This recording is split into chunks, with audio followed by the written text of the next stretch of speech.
안녕하십니까. 저는 기후산업아파트에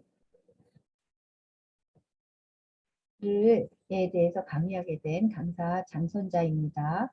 슬기로운 기후생활 아파트. 예, 오늘 이제 제 1차로 서해 그랑돌 아파트에 살고 있는데요. 기후사랑 아파트가 무엇인지, 탄소 중립이 무엇인지, 그 다음에 이거에 대해서 꽃화분 심는 거, 꽃은 아니지만 화분 심기랑 그린 커튼에 대해서 알아보는 시간이 되겠습니다. 일단 기후사랑 아파트가 뭔지 알아보겠는데요. 슬기로운 기후생활. 네, 슬기로운 기후생활이 무엇인지, 왜 기후사랑 아파트가 필요한지, 그 다음에 저탄소를 위한 그린 사다리, 저탄소 녹색 아파트에 대해서 알아보도록 하겠습니다. 일단 지구가 처한 위기가 무엇인지 한번 알아보고요. 먼저 지구가 처한 위기에 지구온난화와 환경 문제가 있습니다. 그리고 탄소 중립하는데 탄소 중립이 무엇일지, 그리고 구체적으로 탄소 중립의 실천 방법에 대해서 알아볼 거고요. 그리고 세 번째로는 그린 커튼이란 무엇인지, 그린 커튼이란 그린 커튼을 하면 무슨 효과가 있는지, 그린 커튼의 사례에 대해서 한번 알아보도록 하겠습니다. 네 번째로는 녹색 아파트를 위한 식물 심기에 대해서 한번 알아보겠습니다. 지구가 처한 위기. 지구가 처한 위기가 뭔가요? 지구 온난화. 우리가 너무너무 요즘에 자주 듣는 이야기죠. 네. 지구가 산업화 이전 대비 지구의 평균 온도가 2도씩 상승할 경우 지구의 기후 변화로 인해서 크게 위험이 늘어난다고 해요. 그래서 1.5도씩 이내로 억제하기 위해서 전 지구적인 2050 탄소 중립의 필요성이 제기되었습니다. 예, 지구의 온난화를 한번 볼까요? 지구의 역사를 보면 비교적 단기간이긴 하지만 간빙기인 홀로세에 들어와서 지구가 기온이 변했죠. 그래가지고 문명의 흥망을 좌우한 게 기후입니다. 그리고 지난 100년 동안 지구의 평균 온도는 산업화 대비 약 1.1도씩 상승하였다고 합니다. 과거의 빙하기에는 간빙기로 변화되는 약 1만 년 동안 기온이 4도에서 5도씩 상승한 거에 비하면 약 한 20에서 25% 빠르다고 해요. 너무나 빠르게 온난화가 일어나고 있는 거죠. 이 지구 온난화가 왜 위험한지 한번 살펴볼까요? 지구 온난화의 주범은 이산화탄소의 배출의 증가입니다. 어, 이산화탄소 배출은 인간의 활동의 결과 이산화탄소는 주로 인간이 배출하는 거거든요. 그러니까 인류 문명이 산업혁명으로 발전되었잖아요. 석탄과 석유와 천연가스 같은 화석 연료를 본격적으로 태우면서 공장이 돌리고 산업이 발전되었어요. 화석 연료라는 게 어떤 거냐면 수백만 년 동안 수백만 년에서 아니면 수억 년에 걸쳐서 플랑크톤이나 동식물의 사체로부터 생성되어서 고농도의 탄소를 함유하고 있어요. 근데 인간이 불과 100년도 안 되는 기간 동안 화석 연료를 무한정 태움으로써 엄청난 양의 이산화탄소를 대기로 배출했죠. 그래서 이제는 우리가 그 대가를 지불할 시간이 다가오고 있습니다. 지구가 처한 위기를 한번 다시 살펴보면요. 메탄 가스도 무시 못하고요. 에너지 산업을 한번 살펴볼게요. 온실가스가 40% 배출됩니다. 전체 온실가스의 구체적인 배출원과 배출량을 한번 살펴볼게요. 에너지의 연소는 87%를 한번 살펴볼게요. 이 중 에너지 산업에서 45%, 제조업 및 건설업에서 30%, 산업 공정 과정에서 8%, 농업 및 폐기물에서 5%를 차지하는데요. 우리가 생각하기에 농업에서는 온실가스가 배출할까 하는데 우리가 생각하지 못하는 여러 곳에서 온실가스가 배출되고 있습니다. 전체 온실가스의 양에 따른 무분별한 배출량으로 환산하면 에너지 산업의 40%고 그다음에 산업의 35% 그러니까 제조업이나 건설업의 26%가 화와 산업 공정에서 8%등 예, 온실가스가 배출되고 있고요. 수송업이 뭔지 아시죠? 물건 나르는 거, 기타 부분, 가정, 상업, 공공 7%에서 온실가스가 배출되고 있고 농업 및 폐기물에서 5%. 온실가스는 곳곳에서 배출되고 있습니다. 물론 제철과 시멘트, 석유, 화학, 산업에서도 35%의 온실가스가 배출되고 있어요. 어디 이제 하나씩 살펴보면요. 농업 부분의 온실가스 배출 한번 살펴보겠습니다. 특히 축산물의 배출하는 온실가스 양이 심각하죠. 축산물은 뭐죠? 소나 돼지나 닭이나 키우는 거죠. 우리가 일예로 보면 소가 전 세계에 있는 소가 한꺼번에 방귀를 뀌면 우리는 죽는다고 하는 농담을 했습니다. 이게 현실입니다. 2018년 유엔 식량농업기구 FAO에서는 가축이 내뿜는 메탄가스가 전 세계 온실가스 배출량의 15%를 차지한다고 해요.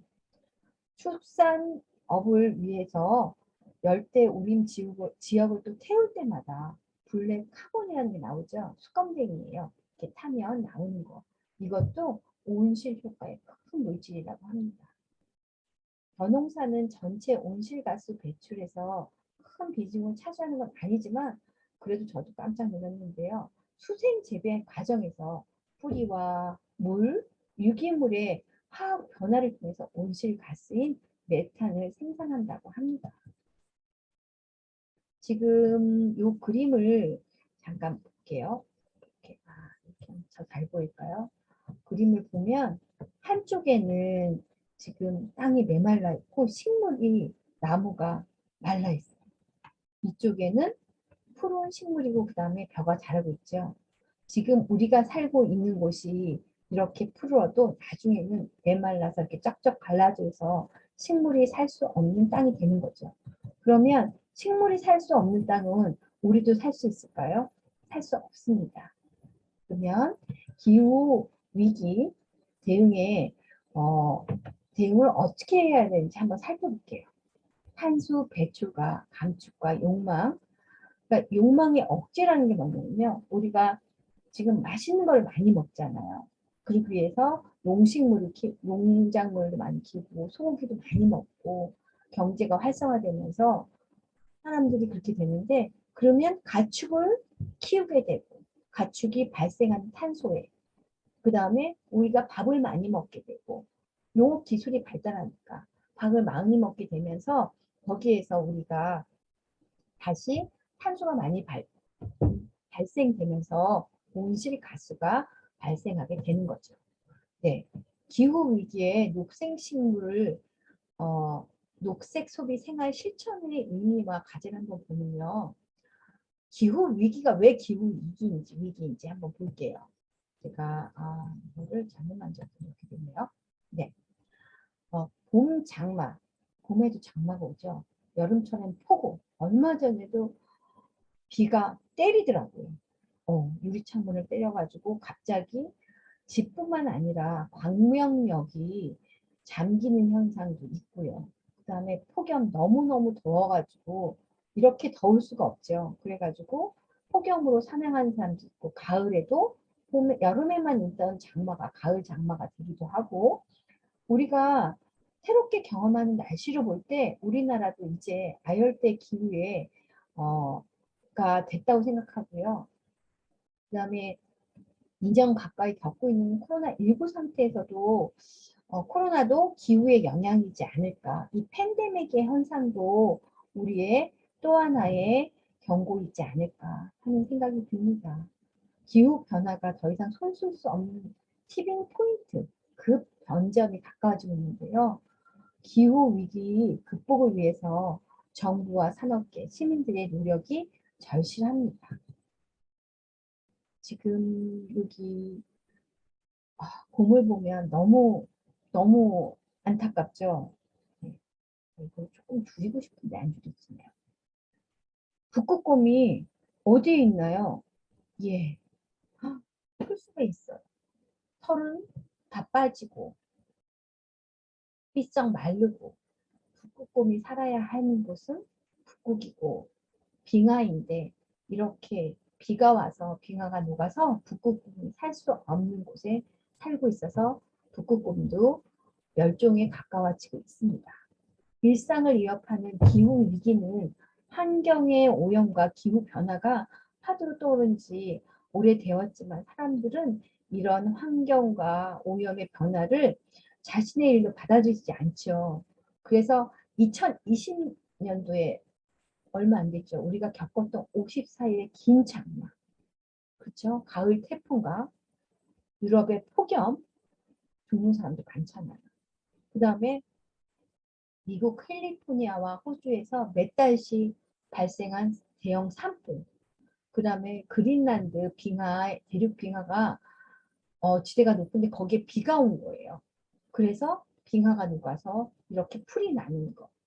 역대급의 폭염과 온열 진환의 사망자의 증가로 인해서 그 다음에 열돔 현상의 영향으로 이렇게 된다고 합니다. 지금 이 사진은 어떤 사진이냐면요. 그리스 북부 에바섬에서 소방관들이 몇 달씩 되는 오랜 기간 되는 산불을 끄고 있는 모습입니다. 지금 제가 말씀드리는 거를 이렇게 말씀드리는 것도 좋지만 화면으로 한번 유튜브를 한번 보려고요. 한번 보면 여러분들이 이해하시기 편하실 거예요. 한번 보실까요?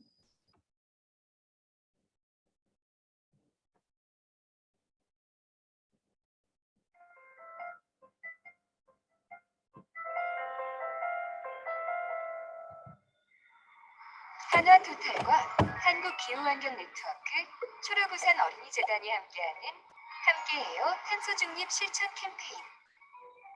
여러분들은 우리가 살고 있는 지구가 지금 열이 많이 난다는 것을 알고 있나요?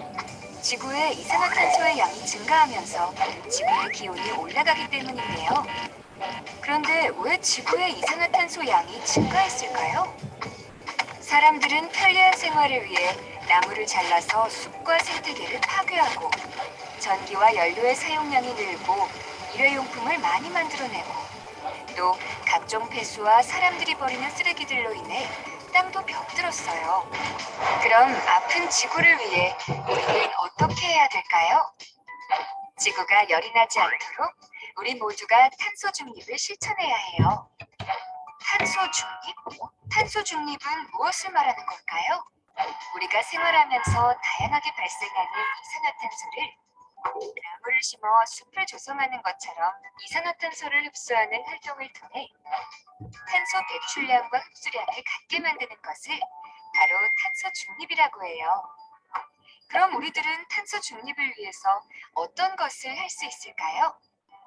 가장 먼저 나무를 많이 심어서 큰 숲을 만들어야 해요. 나무는 이산화탄소를 흡수하고 맑은 공기를 만들어주는 역할을 해요. 두 번째는 친환경 에너지를 사용해서 이산화탄소 배출을 줄여야 해요. 화석연료를 사용하는 공장이나 자동차의 매연에도 많은 양의 이산화탄소가 포함되어 있어요. 마지막으로 오염된 토양과 물도 깨끗이 해야 해요. 육지나 바다에 버린 많은 쓰레기들이 지구를 더욱 병들게 하거든요. 우리 모두가 노력해야만 아픈 지구가 건강을 되찾을 수 있어요. 지구가 다시 건강해지면 우리도 깨끗한 환경에서 건강하게 살 수 있고 울창한 숲, 맑은 공기, 푸른 바다와 오랫동안 함께할 수 있어요. 여러분은 일상생활에서 어떤 방법으로 탄소 배출을 줄일 수 있을까요? 방법은 생각보다 쉽답니다. 첫째, 일회용품 사용 줄이기. 종이컵이나 나무젓가락, 플라스틱을 적게 사용하는 것만으로도 탄소 배출을 줄일 수 있어요. 둘째, 쓰레기 분리수거 철저히 하기. 캔, 플라스틱, 유리 등을 분리해서 배출하게 되면 재활용할 수 있어서 탄소 발생을 줄일 수 있어요. 셋째, 가까운 거리는 걷거나 대중교통 이용하기. 자동차 매연도 이산화탄소 배출의 원인이기 때문에 걷기, 자전거 이용하기, 대중교통을 이용하는 것도 탄소 배출 줄이기에 큰 도움이 될 수 있어요. 어렵지 않죠? 간단하지만 생활 속 작은 실천 하나하나가 우리의 지구를 아프지 않게 해줘요. 초록 지구를 지키기 위한 탄소 배출 줄이기 실천은 한 번이 아닌 꾸준한 실천이 무엇보다 중요해요. 탄소 배출 줄이기, 작지만 꾸준한 실천으로 우리가 살아가는 지구를 함께 지킬 수 있어요. 하나토탈과 한국기후환경 네트워크, 초록우산 어린이재단이 함께하는 함께해요 탄소 중립 실천 캠페인에 많은 참여 부탁해요. 한화토탈과 한국기후환경 네트워크, 초록우산. 네, 지금까지 이걸 봤는데요. 탄소 중립이 왜 중요한지, 이산화탄소가 뭔지에 대해서 지금 저희가 할 내용을 아주 쉽게 했어요. 근데 이제 탄소 중립의 핵심 기술이나 이런 것들을 이제 저희가 제가 설명을 하겠지만 이따가 중간에 이제 간간히 유튜브도 보면서 하는 방식으로 하겠습니다. 탄소 중립이 뭐예요? 조금 전에 영상에서 보았듯이 탄소 중립이 무엇인지 한번 살펴볼게요. 탄소 중립이라는 건 배출하는 탄소량만큼 탄소를 없애자는 게 아니라 흡수 제거하는 탄소량을 갖게 한다는 겁니다. 이거는 뭐냐면 산림청의 목표가 뭐냐면 30년간 2050년까지 30억 그루의 나무를 심어서 탄소 중립 3,300만 톤의 기여하는 건데요. 산림청의 전체 연령을 낮추는 거죠. 그러니까 탄소 흡수 능력을 탄소가 발생하는 만큼 탄소를 흡수할 수 있는 조건을 만든다는 거예요. 그러니까 이미 배출된 이산화탄소를 흡수하는 것이 나무가 유일하다고요. 그래가지고 지금 산림청에서도 탄소 중립에 대해서 많이 지금 노력하고 있습니다. 탄소 중립이 무엇이에요? 다시 설명해 볼게요. 탄소 중립이란 탄소 내 발생을 줄이거나 흡수의 실제 탄소 발생량을 0으로 하는 게 아니라고 했죠. 이거는 탄소 배출을 0으로 만드는 거라는 거랑 개념이 약간 다른데요. 탄소 중립이란 어쩔 수 없이 나오는 탄소도 있잖아요. 그만큼 배출한 만큼 그 탄소를 다시 흡수해서 실제로 배출량이 0으로 만든 거예요. 그래서 넷 제로라고 합니다. 탄소 중립은 넷 제로. 이거 아시면 여러분들도 좀 유식하게 넷 제로를 위한 거야. 우리가 하는 탄소 중립은 네, 탄소 중립은 탄소를 나오게 하는 게 아니라 넷 제로 탄소 나오는 만큼 실제 배출량을 다시 흡수해가지고 실제 배출량이 0이 되게 하는 게 탄소 중립입니다. 네. 탄소 중립이 뭐예요? 한번 볼게요. 다시 134개국에서 2015년도 파리 협정 이후에 탄소 중립을 선언하고 지지하는 국가는 전 세계 134개국에 이르렀습니다. 이게 2021년 9월 기준이고요. 탄소 중립은 기후 위기에 대응을 위한 움직임을 넘어서 전 세계에서 경제 질서와 산업 구조에 근본적으로 바뀌고 있다는 것을 의미하는데요. 우리나라에서도 인천항에서 지금 2050년도 탄소 중립을 선전했어요. 2050년도. 한국에서 나오는 우리나라가 항구잖아요. 항구 나라잖아요. 삼면이 바다로 둘러싸여 있고 그 경제 활동 그쪽을 많이 하고 있는데 항구는 나라의 관문인 만큼 경제 활동을 많이 해서 환경 오염 물질이 늘어갈 수밖에 없기 때문에 탄소를 줄이는 가장 큰 역할을 하기에 인천항에서 하게 되었습니다. 그러면 한번 유튜브를 이것도 한번 봐볼까요? 2050년 탄소 중립이 무엇인지 한번 알아보겠습니다.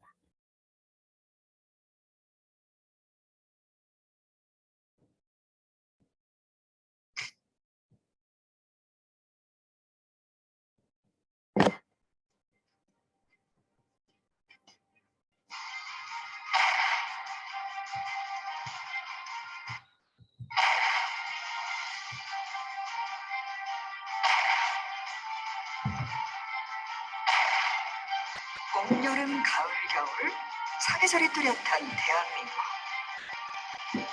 홍수, 폭염, 가뭄, 폭설. 어느새 기후변화가 위기가 되어 우리에게 찾아왔습니다. 좀 더 늦기 전에 우리는 어떤 노력을 할 수 있을까요? 안녕하세요. 2050 탄소 중립 알아보기 진행을 맡은 아나운서 조민경입니다. 탄소 중립이 무엇인지 또 왜 필요한 것인지 알아보기 위해서 두 분 교수님 모셨습니다. 부산대학교 기후과학연구소 이주희 교수님. 네, 안녕하세요.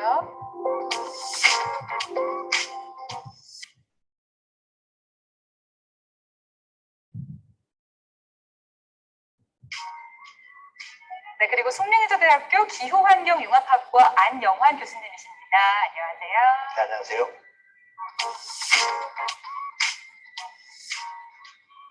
네, 앞서 자료 화면에서 보셨듯이 이 기후변화, 이제 지구에 살고 있는 우리 인류 모두의 문제가 되었는데요. 아니, 교수님, 지금 본 영상이 재난 영화나 이런 게 아니고 지금 이 지구에서 일어나고 있는 일이 맞는 거죠? 네, 그렇습니다. 지금 보신 영상은요, 최근 2020년과 2021년에 지구촌 곳곳에서 발생한 실제 상황입니다. 여러 국가에서 기후변화로 인해 홍수, 폭염, 산불, 한파 등의 재난을 더 많이 겪고 있습니다. 우리나라 경우에도 2018년에 극심한 폭염과 2020년에 기록적인 폭우로 인명피해와 재산피해를 많이 입었는데요. 아마 많은 분들이 기억하실 것 같습니다. 예, 그렇죠. 최근에 기상청에서 우리나라의 109년간 기후변화 추세를 분석한 보고서를 공개했는데요. 109년 전과 비교해서 여름은 20일이나 길어지고 겨울은 22일 짧아졌다고 합니다. 지금 같은 추세라면 2100년에는 연간 폭염 일수가 며칠일지 맞춰보시겠습니까?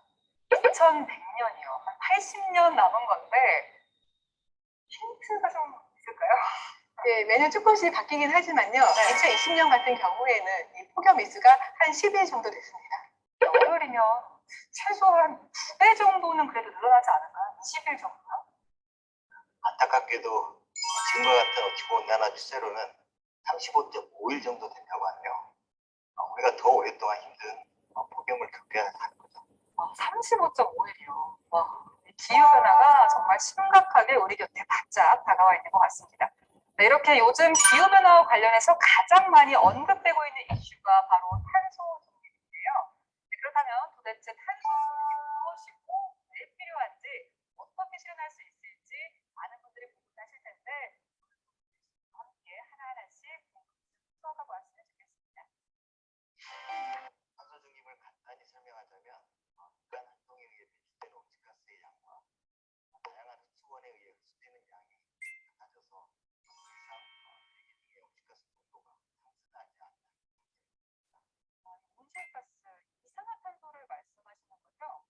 이산화탄소가 주이긴 하지만요. 국제사회는 이산화탄소를 포함해서 7종의 온실가스를 규정하고 이 배출을 제재하려고 하고 있는데요. 여기에는 메탄, 아산화질소, 불화탄소, 수소화 불화탄소, 육불화유황, 그리고 산불화질소가 포함되어 있습니다. 그런데 이 이산화탄소가 전체 배출량의 73% 정도로 많은 비중을 차지하기 때문에 이 탄소 중립을 위해서는 이산화탄소의 관리가 가장 중요하다 할 수 있습니다. 지구상에서 일어나는 탄소의 순환에 대해 이해하시면 탄소 중립의 의미와 필요성을 더 잘 이해하실 수 있을 것 같은데요. 보시다시피 지구상에 있는 탄소는 지층인 지구원과 생물권, 그리고 해양을 대표하는 수권, 대기로 대표되는 기구원에서 다양한 형태로 존재합니다. 이렇게 각 권역에서 배출된 탄소는 다른 권역으로 흡수되는 생물 지구화학적 순환을 하고 있는데요. 좀 더 쉽게 예를 들면 대기에서 존재하는 이산화탄소는 이렇게 생물권에서 광합성을 통해 탄수화물 형태로 식물 성장에 활용되고 먹이사슬을 통해 동물에게 이동됩니다. 그리고 생물의 사체나 배설물은 직권이 땅에 묻혀 암석이 되거나 화석연료가 되면서 순환을 하고 있는 거죠. 그런데 문제는 현재 지층에 있던 탄소를 우리 인간이 화석연료 형태로 채굴해서 연소를 한 후 대기권으로 빠르게 이동시키고 있다 보니까 원래 지구가 가지고 있던 균형의 상태를 무너뜨리는 결과를 낳고 있죠. 화석연료고 있는 우리 인류가 이 탄소 순환을 방해하고 있다는 것 같은데요. 네, 그럼 이런 원인에 따라서 지구 온난화 현상이 발생하고 있다 이 말씀이신 거죠? 네. 네, 그럼 대기 중에 이 탄소량 증가가 어떻게 다시 지구 온난화로 이어지는지 궁금하거든요. 이 고래의 자연적인 순환으로 이 대기 중에 이산화탄소를 포함하는 온실가스가 존재합니다. 이러한 온실가스들은 지표에서 방출되는 지구 복사 에너지를 일부 흡수하면서 이 지구 온도를 따뜻하게 유지하는 역할을 해왔습니다. 그런데 화석 연료 사용 등과 같은 인간 활동으로 인해서 대기 중의 온실가스가 이 자연적 변동성을 넘어서 지금 과도하게 증가하고 있는 것이고요. 그러면서 지구 복사 에너지를 더 많이 가두면서 이것이 인위적인 지구 온난화 현상으로 이어지는 것이다 라고 보시면 될 것 같습니다. 그래서 이 일정하게 유지되던 네, 여러분 제가 말씀드렸던 거를 이제 전문가들이 나와서 말씀하셨는데요. 네, 지구의 대기권의 상층에 온난화가 돼가서 지구 온도가 높아지고 지구 평균 온도가 높아지면서 기후 변화가 생긴다는 말씀입니다. 네, 이게 30분이 되는 건데요. 지금 제가 업그레이드 해가지고 잠시만요.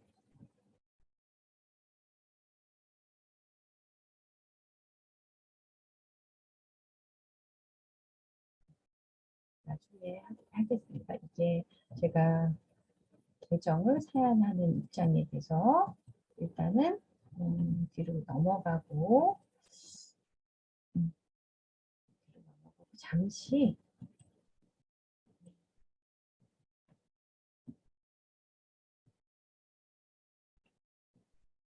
멈추고 하겠습니다. 종입을 알아봤고요. 그리고 네, 넘어가고 PPT가 없었네. 파워포인트로 PPT로 올라가겠습니다. 네. 그리고 이제 저희가 인천항에서 2050년도 탄소 중립을 선언한 이유는 우리나라가 온실가스 총 배출량이 세계 11위였다고 해요. 그래가지고 OECD 국가 중에서 5위죠. 뭐 달리 말하면 산업이 많이 발전해서 그렇게 된다고 여길 수도 있지만 그만큼 산업이 발전한 만큼 우리나라에 지금 탄소가 많이 배출되는 그런 국가가 되어 있습니다. 그래서 석유와 석탄 등 화석 연료의 가다 사용 등으로 해서 막대한 온실가스가 지구를 이렇게 덮고 있잖아요. 그래서 지구 환경을 더 이상 파괴하지 않기 위해서 탄소 중립은 온실가스 순 배출량을 제로로 하는 넷 제로라는 의미입니다. 그렇죠? 나온 만큼 다시 감소하게 없게 한다는 게 넷 제로죠. 2100년까지는 지구의 기온 상승폭을 산업화 이전 대비 2도씩 이하로 한다고 했잖아요. 파리협정에서 했는데 2033년까지 지구적 이산화탄소 배출량을 210년 대비 최소 45% 감축하고요. 2050년에는 넷 제로에 도달해야 합니다. 그래서 IPA는 이번 연구를 통해서 이제 인천항에 있는 탄소 중립을 위해서 어떻게 해야 될지 국제 동향도 수집을 하고 인천항 탄소 중립 현황 조사도 하고 이렇게 구체화한다고 했습니다. 그리고 제가 보니까 그 종합 계획을 한국판 뉴딜 프로젝트 과제로 도출해서 시행하고자 여러 가지 로드맵을 친환경적으로 준비하고 있었습니다. IPA는 지난 2013년에 인천한 녹색 항만 종합 계획을 잘 시작을 했어요. 이게 한국판 뉴딜 프로젝트 과제라고 해요. 그러니까 우리나라도 지구 온난화에 대해서 심각하게 생각하고 있는 거죠. 그래가지고 2017년부터 인천항에서 선박 육상 전원 공급 시설을 확대 도입해가지고요. 대기 오염 물질을 저감하고 화석 연료의 사용 비중을 줄여나가고 있으며 선박에 발생하는 미세먼지 저감을 위해서 인천항 선박 저속 운항 프로그램을 만들었다고 해요. 그리고 2019년 12월부터는 부터 지난 12월까지는 13개 국간에 국내 33개의 선사 1,440척의 선박의 자율적인 참여를 이끌어냈다고 합니다. 아울러 대기 오염 물질이 배출되고 있는데요. 노후 디젤 연료에서는 LNG 연료 추진 선박으로 대체하는 사업을 하고 있고요. 또 미세먼지 등 같은 거 대기 오염 배출 물질을 저감하기 위해서 노력하고 있습니다. 여기에서 탄소의 저감은 넷 제로의 가장 중요한 게 무엇이라고 했죠? 식물이라고 했죠. 생물의 다양성을 보존하여야 그래서 생물의 다양성의 보존이 탄소 흡수 효과에 굉장히 큰 영향을 미칩니다. 탄소 흡수 효과의 생물의 다양성을 쳐다보면 멸종 위기의 동물들이 이렇게 많아지고 있는 거예요. 전체 종의 멸종 1급의 종이 60종이고 2급의 종이 207종이나 되고 있습니다. 탄소 흡수 효과의 생물의 다양성을 다시 보면 동식물, 그 환경을 구성하고 복잡하게 하고 있는 생태계를 말하는 게 생태계 다양성이라고 하는데요. 이 생태계 다양성에서는 지구의 생물종의 다양성, 생물이 서식하는 생태계 다양성과 생물이 지닌 유전자의 다양성을 총체적으로 말하는 거예요.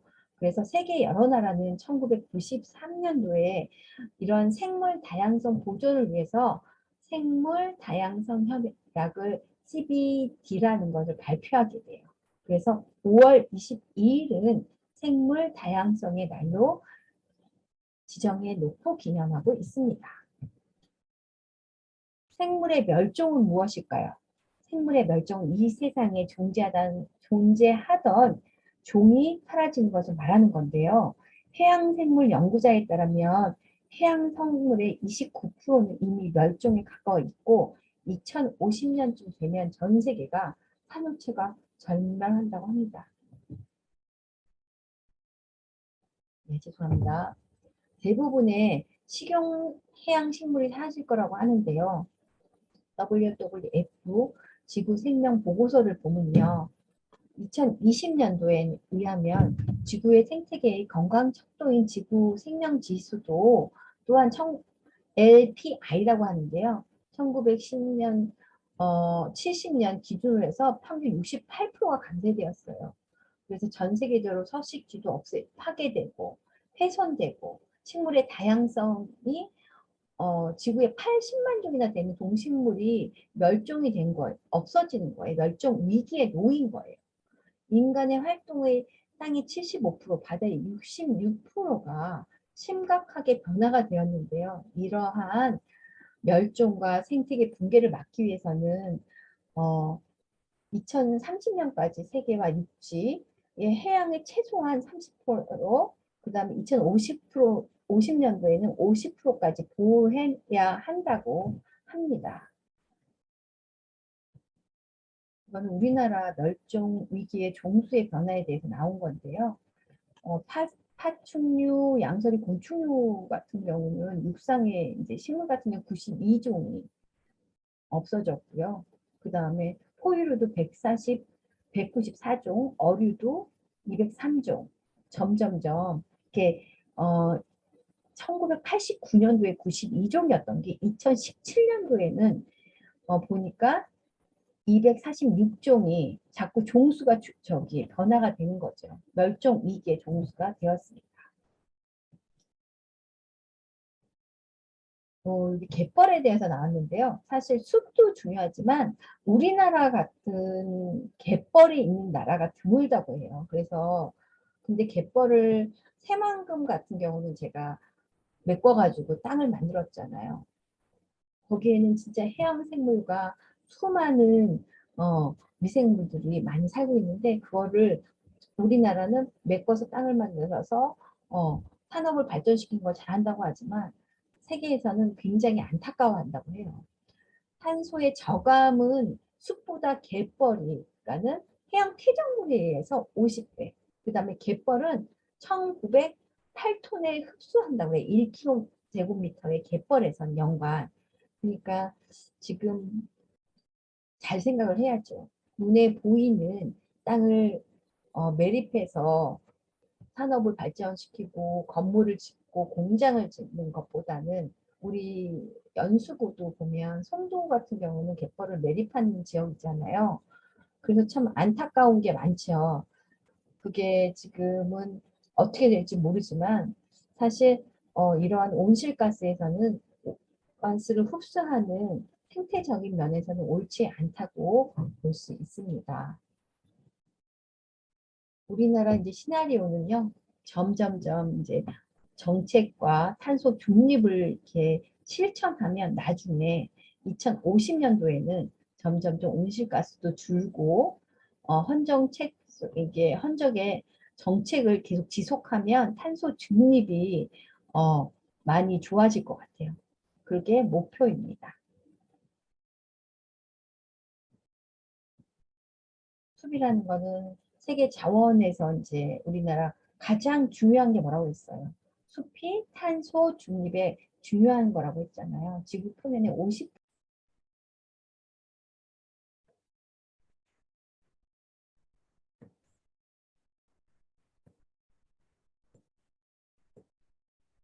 지금부터 다시 시작하겠는데요. 일단 화면 공유부터 하겠습니다.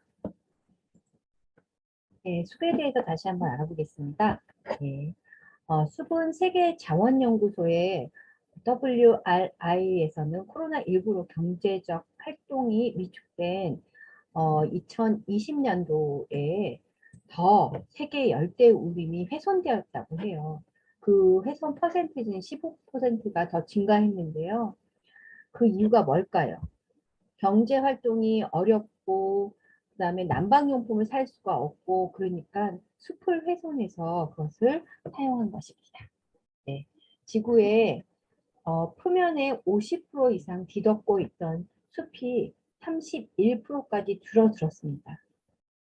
우리 산림청이 30년 넘은 산림은 이산화탄소 흡수력이 70% 떨어진다며 오래된 나무를 베어야 한다고 해서 2050년 베어야 한다는 2050년도 탄소 중립 추진 전략을 발표했는데요. 산림의 탄소 흡수량은 연간 3,400만 톤까지 목표를 향상하고 조정한다는 것인데요. 그래서 탄소 중립의 역할은 산림청의 역할이 굉장히 크고 있고요.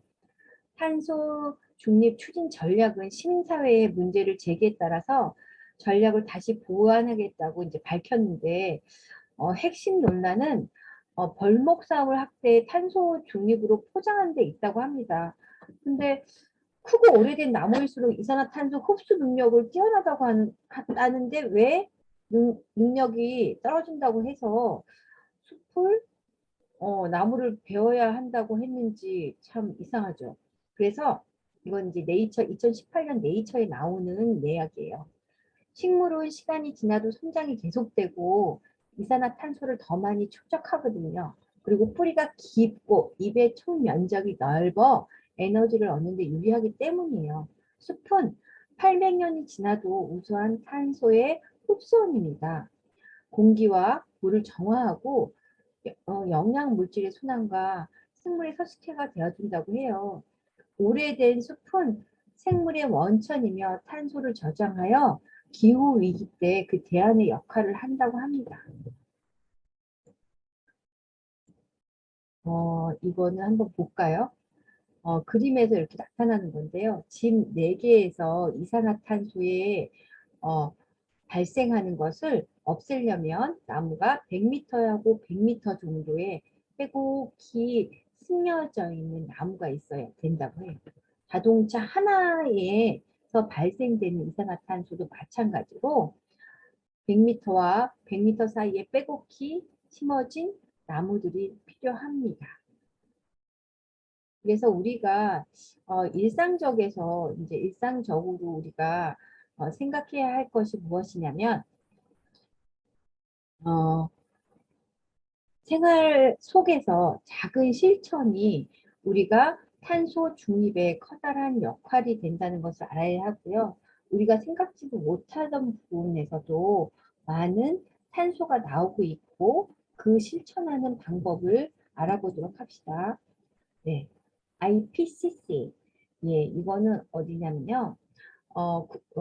환경 문제를 대처하기 위해서 유엔에서 만든 국제 기구예요. 그래서 탄소 배출 감축과 욕망의 억제, 예, 욕망의 억제. 무엇이 욕망의 억제일까요? 한번 볼까요? 기후의 변화에 따른 지구 환경에 대처하기 위해서 국제기구인 IPCC가 이거는 정부 간 기후 변화 협의체라고 하고요. 이한 이제 IPCC라고 할 건데요. 인간의 활동으로 인해 지구의 평균 기온이 2020년대 현재 1.1도 상승했다고 해요. 만약에 이게 2.0도가 되면 온화가 되면 현재 시스템으로서는 인간이 쉽게 적응할 수 없다고 합니다. 우리가 생각하기에 1도가 별거 아닌 걸로 생각하는데 1.1도하고 2.0도는 굉장한 생태계의 변화와 인간의 삶에 영향을 많이 주고 있습니다. 그래서 IPCC에서는 2100년까지 지구 기온의 상승폭을 1.5도씨 미만으로 제한하기 위해서 구체적으로 온실가스 배출의 목표와 전략을 다음과 같이 제시했습니다. IPCC의 목표는 무엇이냐면요. 50년 탄소 중립. 이게 무슨 말이냐면 2050년 이후에는 대기 중에 이산화탄소 농도가 추가로 상승해서는 안 된다고 합니다. 앞에서 이 표 보여드렸잖아요. 우리나라 시나리오 2050년도에는 탄소 중립이 완전히 되고 그 다음에 현 정책이 만약에 이렇게 계속 지속적으로 된다면 시나리오를 우리나라 이산화탄소 배출량이 이렇게 줄 것이다 하는 거잖아요. 온실가스, 동그라미는 그거잖아요. 온실가스 실측값이 줄면 탄소 중립이 되고 있다는 거죠. 네, 다시 내려서 한번 보겠습니다. 먼저 2050년 이후에는 대기 중에 이산화탄소 농도가 추가로 상승해서는 안 된다. 예, 알아두셨죠. 그리고 2050년도에는 이산화탄소 배출량이 순제로, 그러니까 넷 제로라고 아까쯤에도 말씀드렸는데요. 탄소 중립이 되어야 한다. 중간 목표는 2030년까지는 전 지구 이산화 순 배출량을 2010년에 대비해서 최소 45% 감소시키는 것이다. 얘기합니다. 순제로, 넷 제로란 무엇인지 계속 반복해서 나오는데요. 이산화탄소 배출량과 흡수량이 동일할 때를 말하는 건데요. 인간의 활동으로 배출의 절대량이 증가하더라도 흡수량이 이에 따라 증가한다면 탄소 중립을 달성할 수 있다. 탄소 중립이라는 거는 이산화탄소의 배출량이 증가하면 그거를 흡수할 수 있는 것, 제로화 시키는 게 아니라 그거를 반에서 흡수할 수 있는 나무를 심는다던가 그런 일을 해가지고 탄소 중립을 하는 것입니다. 탄소 중립을 달성하기 위해서는요, 일단은 우리가 흡수하는 것을 만드는 것도 중요하지만 배출을 최대한 감축하고 흡수는 최대한으로 해야 합니다. 전력의 70에서 85%를 재생산 에너지로 생산한다고 하죠. 전력 부분에서도 탄소가 굉장히 많이 발생하잖아요. 그러니까 에너지 부분, 아까 전에도 말씀드렸듯이 초반에도 말씀드렸잖아요. 석탄과 천연가스, 그다음에 중류와 같은 화석 연료가 연소하면서 이산화탄소를 배출하잖아요. 이게 가장 큰 탄소의 발생의 원인이 되는데 이거를 태양광이나 풍력 같은 재생 에너지로 전환해서 어느 정도 배출이 제로가 가능하다 이렇게 봤고요. 2050년도에 탄소 중립을 위해서는 IPCC에서는 전력의 대부분을 70에서 85%를 재생산 에너지로 생산해야 한다 해서 요즘에는 태양광도 많이 설치하고 있지요. 그리고 석탄 발전은 전 지구적으로 사라져야 한다고 합니다. 그래서 요즘에는 석탄 발전이 많이 없어지고 이제 태양광도 많이 설치하고 있고 요즘에는 뭐 바닷가 서해안 같은 경우는 풍력 발전이 하는 기구들이 굉장히 많이 세워져 있습니다. 일부의 전력을 천연가스에서 생산한다면 반드시 이산화탄소를 소집해서 이렇게 포집한다고 했죠. 모아가지고 저장하는 기술이 활용해야 한다. 그러니까 기존의 것을 아예 못 쓴 게 아니라 그걸 대처할 수 있는 기술의 연구와 발전이 필요한 거죠. 산업 중에서도 제조업이 지금 제조업 및 건설업이 이산화탄소 배출량이 굉장히 많잖아요. 그래서 석탄과 석유와 가스와 전기 등의 에너지를 연소해서 이제 배출을 하는 것이 대부분이에요. 그런데 이러한 필요한 에너지를 재생 에너지에서 만약에 생산한다면, 생산한 전기로 공급할 수 있다면 이산화 배출의 기회를 줄일 수 있죠. 그런데 전기화는 에너지 손실 등의 문제들이 있지만 산업 공장에 따라서 물리적으로 불가능한 경우도 있다. 예. 전기화하는 과정에서 많이 해서도 또 이제 중간에 이제 운반 같은 거 있잖아요. 아니면 손실 같은 것도 있는데 그런 것도 이제 분리하는 과정도 있다 이거죠. 그러니까는 많은 노력과 개발이 필요합니다. 그래서 이제 쉽게 우리가 전기를 풍력 발전 아니고 우리가 태양능광은 요즘에는 아파트에 지원해서 하는 곳도 있지만 지원을 해줘서 이제 구나 그런 쪽에서 지원금을 주는 경우도 있지만 그거보다도 더 쉽게 어떻게 우리가 탄소를 중립할 수 있는 챌린지를 할 수 있는지 알아보겠습니다. 일단 첫 번째 여기는 국립공원에서 이제 만든 거예요. 볼게요. 다시 볼게요. 우리가 실천할 수 있는 탄소 중립 챌린지 첫 번째는 국립공원에서는 For Natural 팀에게 선물한 손수건이 이렇게 써 있는데 이거 챌린지는 제가 이제 다른 데서 이렇게 업어온 글인데요. 이거는 이제 그 국립공원에 있는 탄소 중립 위원들이 이렇게 만든 블로그 같은 거더라고요. 그래서 손수건을 쓰는 거죠. 휴지를 생산하기 위해서 많은 숲이 훼손되어야 하니까 우리가 먼저 챌린지로 종이 타월 대신 개인 손수건을 이용하자. 이것도 있습니다. 두 번째, 한 번 쓰고 두 번 쓰고 세 번 쓰자. 중고 제품을 이용하고 안 쓰는 제품은 이웃과 나누자. 참, 그리고 비닐봉지보다는 집에 있는 장바구니나 에코백에 담아가면 더 좋겠지. 네. 이거는 굉장히 요즘에는 옷들도 재생섬유로 하는 옷이 있어요. 바닷속에 있는 플라스틱으로 만든 섬유가 일반 섬유보다 비싸다고 해요. 그래도 재생섬유를 쓰는 이유는 뭐냐면 재생섬유를 써야지 우리가 환경을 보호하는 입장에서 리사이클 섬유라고 해가지고 많이 있더라고요.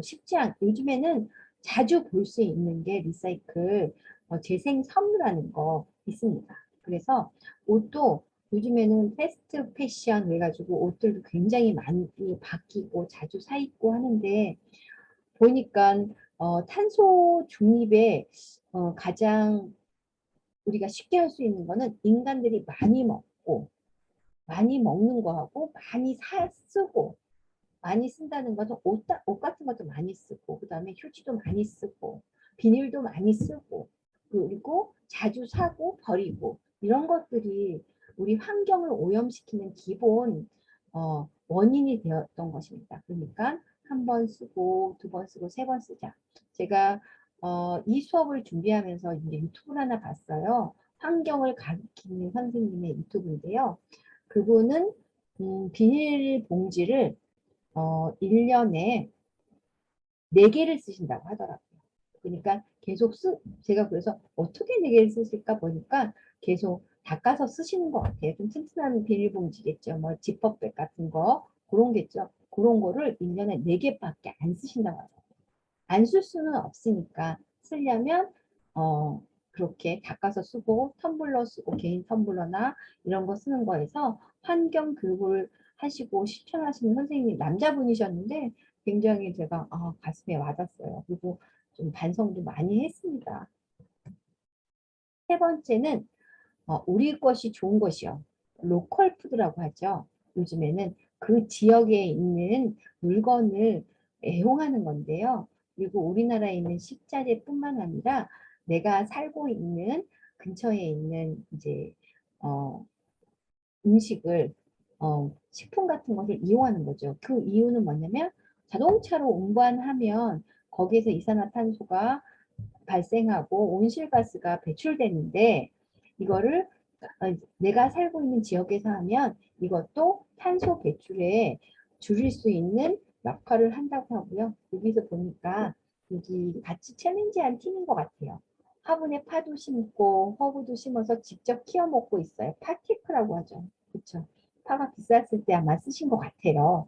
그런데 저도 요번에 이제 텃밭 아이들이랑 같이 텃밭 강의를 하면서 텃밭 선생님을 했어요. 그래서 환경에 대해서, 이제 탄소 환경에 대해서 강의를 하면서 보니까 직접 식물을 키우니까 텃밭에서 상추를 키웠는데 키워도 또 나더라고요. 매주 아이들이 따갈 수 있어서 정성껏 아이들이 이제 물을 월수금 주기도 하였지만 아이들이 그걸 따먹으면서 우리 식물에 우리가 직접 배출한 식물의 소중함도 느끼게 되었고요.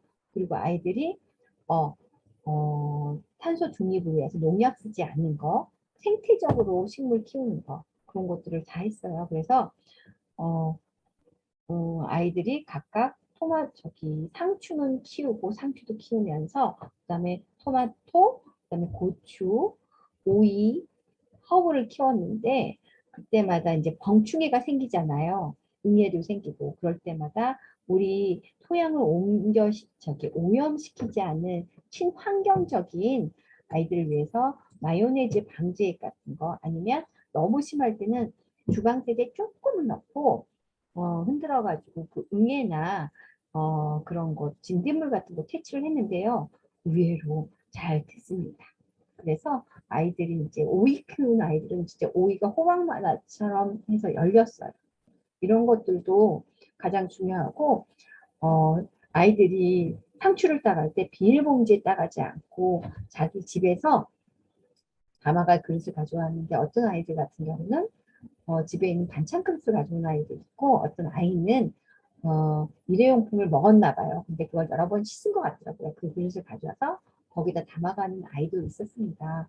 이런 것들이 하나하나 저희 아이들의 작은 발자국과 작은 실천이 우리 아이들이 잘 살 수 있는 탄소 중립의 우리 환경이 되는 것 같습니다. 네 번째는요.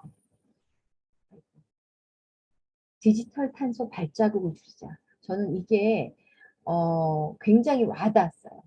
저장되어 있는 데이터 양이 늘어나면 데이터 수요에 따라서 센서가 막 돌아가는 거예요. 그럼 전력이 소비가 되죠. 그러면 이게 불필요한 메일 같은 거를 줄이는 것도 이것도 탄소 중립입니다. 여러분, 디지털 탄소 발자국 줄이자. 굉장히 쇼킹하고 아시는 분도 있겠지만 우리가 할 수 있는 일이죠. 이메일을 준다든가 핸드폰에 있는 불필요한 내용을 줄인다든가 해서 전기의 사용량을 줄일 수 있습니다.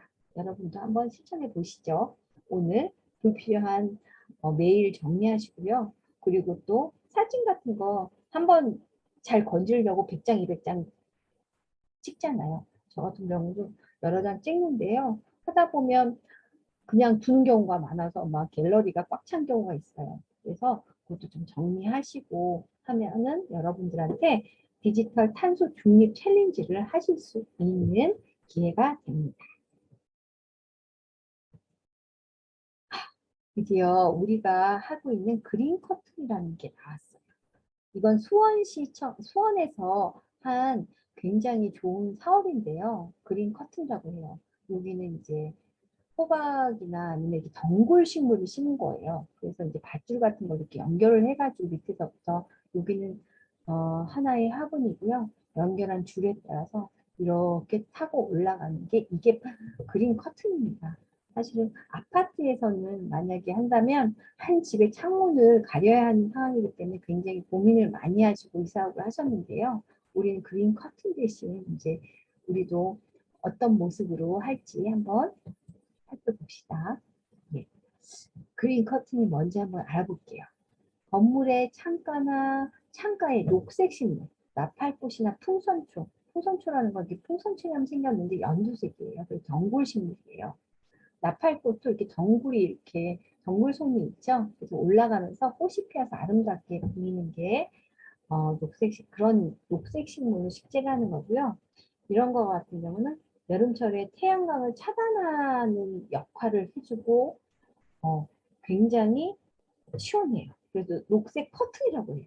이런 식물들이 있어서 이제 밭 같은 것도 키우고 수세미 같은 경우도 키우는 경우도 있어요. 그런 건 많이 보셨을 거라고 생각을 해요. 간간히 공원에 가면 그런 것들이 있거든요.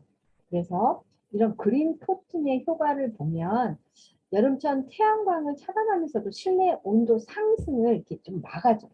막으면 거기 들어가고 싶죠. 그러면 이제 건물 같은 데다 이런 걸 하면 전기를 좀 전기를 좀 절약해서 에너지를 절감하는 효과가 있고요. 식물의 강합성에 의한 물의 증발으로 인해서 주변의 온도가 좀 냉각되는 효과가 있습니다. 녹색의 식물 커튼은 심신의 안정과 힐링의 역할과 동시에 시각적 더위를 덜하게 하는 효과가 있는데요. 요즘에는 그린 테라피라고 하고 아니면 요즘에 치유 농업도 있고 그린 힐링 여러 가지 말이 많은데요.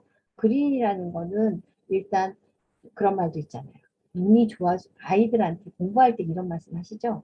얘들아, 니네들 눈 나빠지게 하지 않으려면 어떻게 해야 되는지 아니? 공부하다가 그냥 만약에 30분을 하든지 40분 하다가 쉴 때는 저 멀리 있는 녹색 산을 봐봐. 그럼 눈이 시원해질 거야.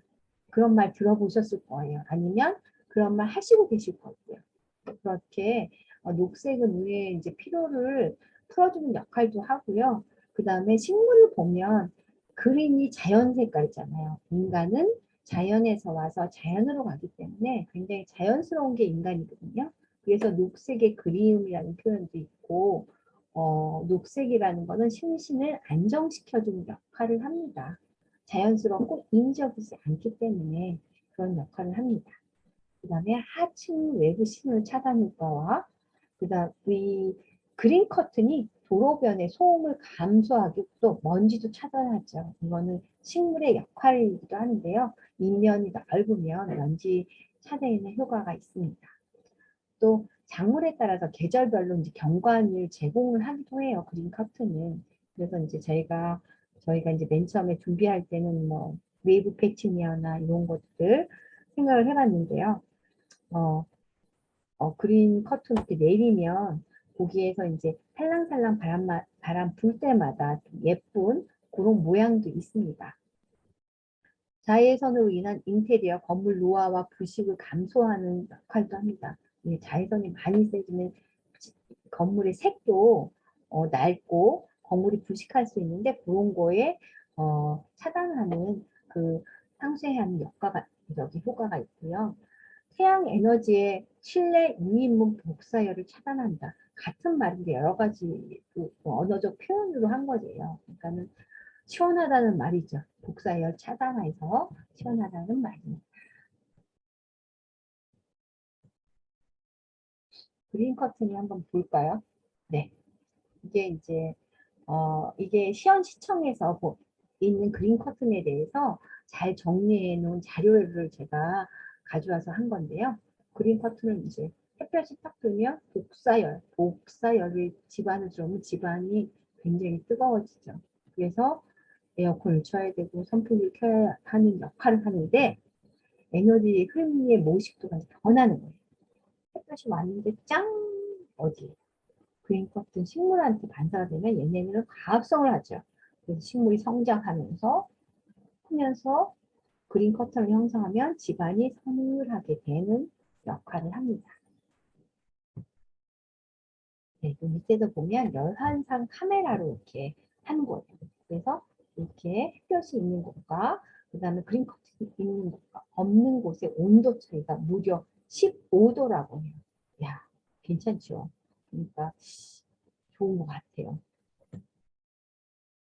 그린 커튼의 기대 효과를 한번 찾아보겠습니다. 제일 먼저 하는 거는 에너지의 절약. 예, 계속 얘기했죠.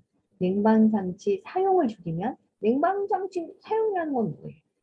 그러면 덥지 않으니까 덜 틀고 그럼 탄소 에너지를 이산화탄소를 덜 발생하고 탄소 저감 효과가 있고 그렇죠?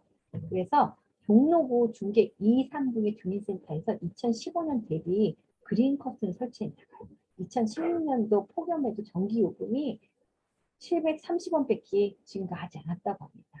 그래서 주변의 주민센터에서는 150만 원이 증가했는데 여기 중계 2, 3동에는 그린 커튼을 설치하셨군요. 그래가지고 730원. 그러니까 여기 하면 얼마가 차이가 나는 거예요. 와, 어마어마하네요. 150만 원에 730원이면. 네. 그리고 식물의 증산작용을 해서 주변의 공기가 냉각화되는 효과가 있고요. 또 우리가 더우면 나무 그늘에 있는 효과겠죠. 그 다음에 태양광과 복사열 차단으로 온도가 또 내려갑니다. 예. 그래서 온도가 내려가니까 열화상 카메라를 또 촬영하면 주변보다 10도에서 15도 정도 낮는 거. 그리고 실제 체감 온도는 이제 4도에서 5도 정도 낮다고 판단된다고 합니다. 그리고 환경 개선의 역할도 시각적으로 굉장히 많겠죠. 도로변의 먼지가 소음이 감소하고 녹색 조명의 효과로 심신이 안정되고 또 한여름에도 창문을 개방해서 환기할 수 있잖아요. 여름에 창문만 열어서 개방할 수 있어도 후끈후끈한 열이 안 나와도 더위가 많이 안 오면 그래도 숙면을 취할 수 있을 것 같아요. 열대야에서 해방될 수 있는 기능이 있습니다. 그 다음에 학습과 업무 환경이 향상되고 쾌적한 환경으로 인해서 민원이 감소했군요. 이거는 이제 네, 이거는 저기서 어디서 만든 건가요? 제가 출처를 안 해왔는데 이것도 수원시청에서 만든 자료에 있었어요. 거기에서 이게 수원시청에 있었던 일을 쓰신 것 같아요. 그리고 쾌적한 환경으로 민원인의 불만이 감소했다. 그렇죠. 더우면 짜증나면 싸우고 싶잖아요. 막 원성이 높아지고. 그러니까 쾌적한 환경으로 민원인의 불안이 감소하고 유리 건물의 외부 시설을 차단 효과가 있고 미세먼지 흡착을 하죠. 제가 넓으면 미세먼지가 흡착을 많이 한다고 아까 전에 말씀 주셨습니다. 그리고 교육 효과로는요. 산소가 발생해서 심신이 안정되죠. 그래가지고 우리가 산소 들은 것도 팔았었어요. 이렇게 먹으면. 그리고 산소 발생 스터디 카페 있죠. 산소가 있으면 머리가 맑아져서 공부를 잘할 수 있다고 생각해서 그런 카페가 있을 거예요. 그러니까 교육학과로 산소 발생으로 심신이 안정되고 숲속에 있는 느낌, 녹색 조명도를 이제 녹색으로 이렇게 비치니까 녹색 조명으로 집중력이 향상되고 식물의 재배 및 작물 수확하면서 아이들 교육이 굉장히 많이 돼요. 네. 식물의 재배를 제가 이제 이번에 텃밭 아이들 가르치면서 상추 따는 걸 가르쳐줬어요. 고사리 손으로 너무 어려웠죠. 나중에는 너무너무 잘 따는 거예요. 그리고 따는 것도 재밌어하고 상추 잎 두세 잎을 가져가도 아이들이 너무 행복해하는 걸 보면서 굉장히 텃밭 교육이나 생태 교육이 중요하다는 걸 다시 한번 느꼈습니다. 건물 보호를 보면 자외선으로 이제 직접 강이 들어오는 것을 간접 강으로 차단하니까 건물의 노화와 부식을 감소할 수 있고요. 그다음에 수명을 향상시킬 수 있습니다.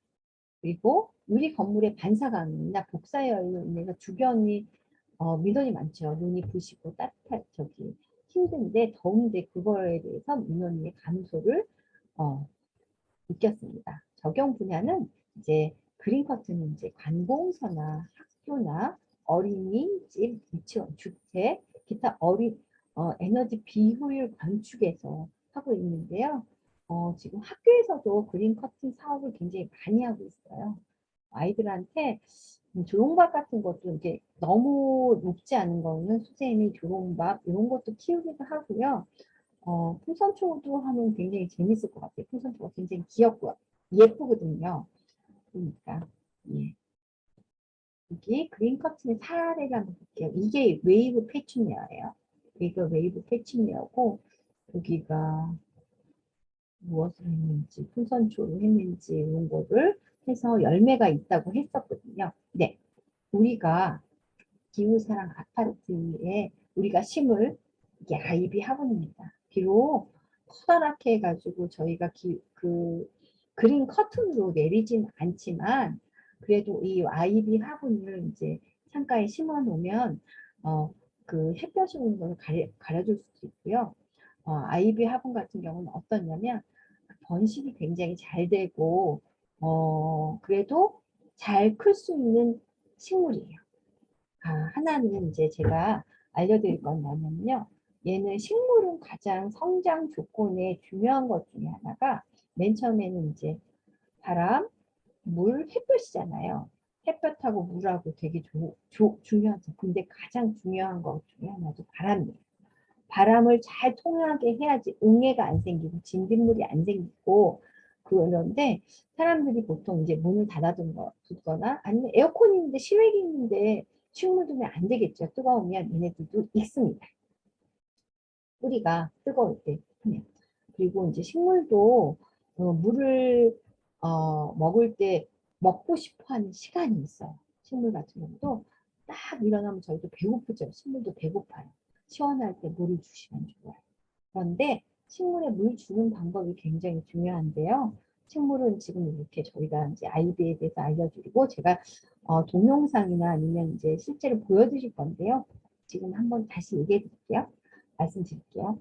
이건 어떠냐면 식물이 아주 건조할 때 식물 심는 게 좋고요. 식물은 부지런한 사람이 잘 키울까요? 좀 게으른 사람이 잘 키울까요? 네, 부지런한 사람이 죽이 있습니다. 왜냐면 물을 많이 줬어요. 근데 식물은요, 약간 건조하게 키우는 게 더 좋아요. 그러니까 배고파 할 때 물을 흠뻑 주는 게 좋은데 아이비 같은 경우는 너무 굶기면 말라서 죽기도 하거든요. 그러니까 그럴 때 어떻게 하는 게 좋냐? 일회용품 쓰면 안 좋죠. 그래도 가끔 따라오는 일회용품 있잖아요. 아니면 밖에 떨어져 있는 일회용품 그런 거를 식물에다 꽂는 거예요. 이렇게 꽂아서 봐서 딱 빼가지고 흙이 묻어 나오면 물이 있구나, 너 아직 안 배고프구나 이렇게 생각하면 되고요. 딱 뺐는데 아무것도 안 묻어 나오고 깨끗하잖아요. 그럴 땐 물을 주는 겁니다.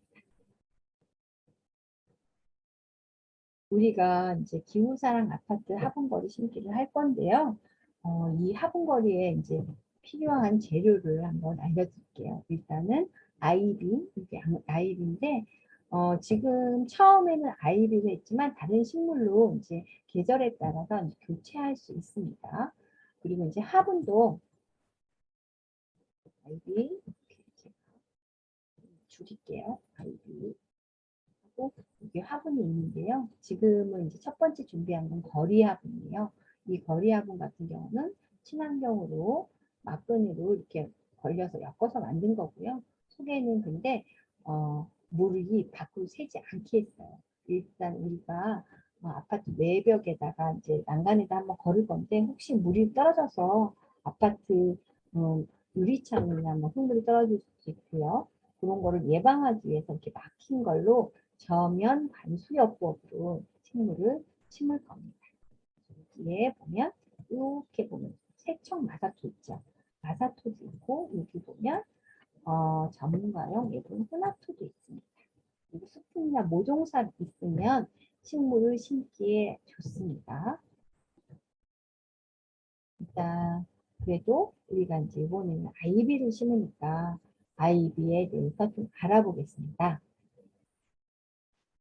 아이비의 특징과 특성에 대해서 좀 알아볼게요.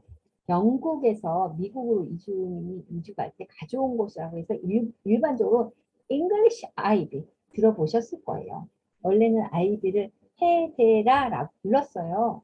그래서 아이비는 많은 나라에서 이제 조경이나 실내 식물용으로 쓰는데요. 대부분 덩굴송이 있어요. 덩굴송. 덩굴송이라는 건 이렇게 벽을 타고 올라가는 그런 타고 내려가거나 좋은 성격이 있다는 거고요. 잎은 보통 3개에서 5개의 결각이 있으며 이렇게 모양이 있죠. 그리고 어릴 때 잎은 성년기 때 모양하고 좀 다른 모양을 하고 있어요. 그리고 아이비의 명칭은 두릅과 나물이에요. 나무과예요. 그래서 통명은 헤데라라고 하고 명명은 잉글리시 아이비라고 합니다. 그리고 유럽과 서아시아, 북아프리카가 원산지고요. 우리나라에서도 아이비 비슷한 것들 있죠. 담벼락에 보면 이제 지중해성 기후에서 자라났기 때문에 따뜻한 온도를 좋아해요. 그리고 낮은 습도에서도 잘 견딥니다. 일단 뿌리가 내리면 건조해도 잘 견디고 대부분 내한성 추운 데서도 잘 견뎌요. 그리고 우리나라에서는 제주도와 울릉도 둥지에 이제 송악이라고 해요. 송악이라는 걸로 가지고 덩굴식물도 있고요. 헤데라의 24 아이비도 있고 190의 한 종이라고도 합니다.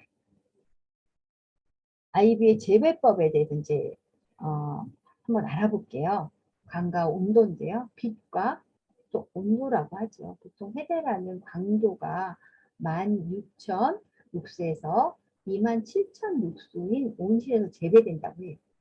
온화한 기후에서는 2만 룩스 정도가 가장 일반적인 광도인데 변이종은 이보다 좀 더 많은 광을 필요로 한다고 합니다.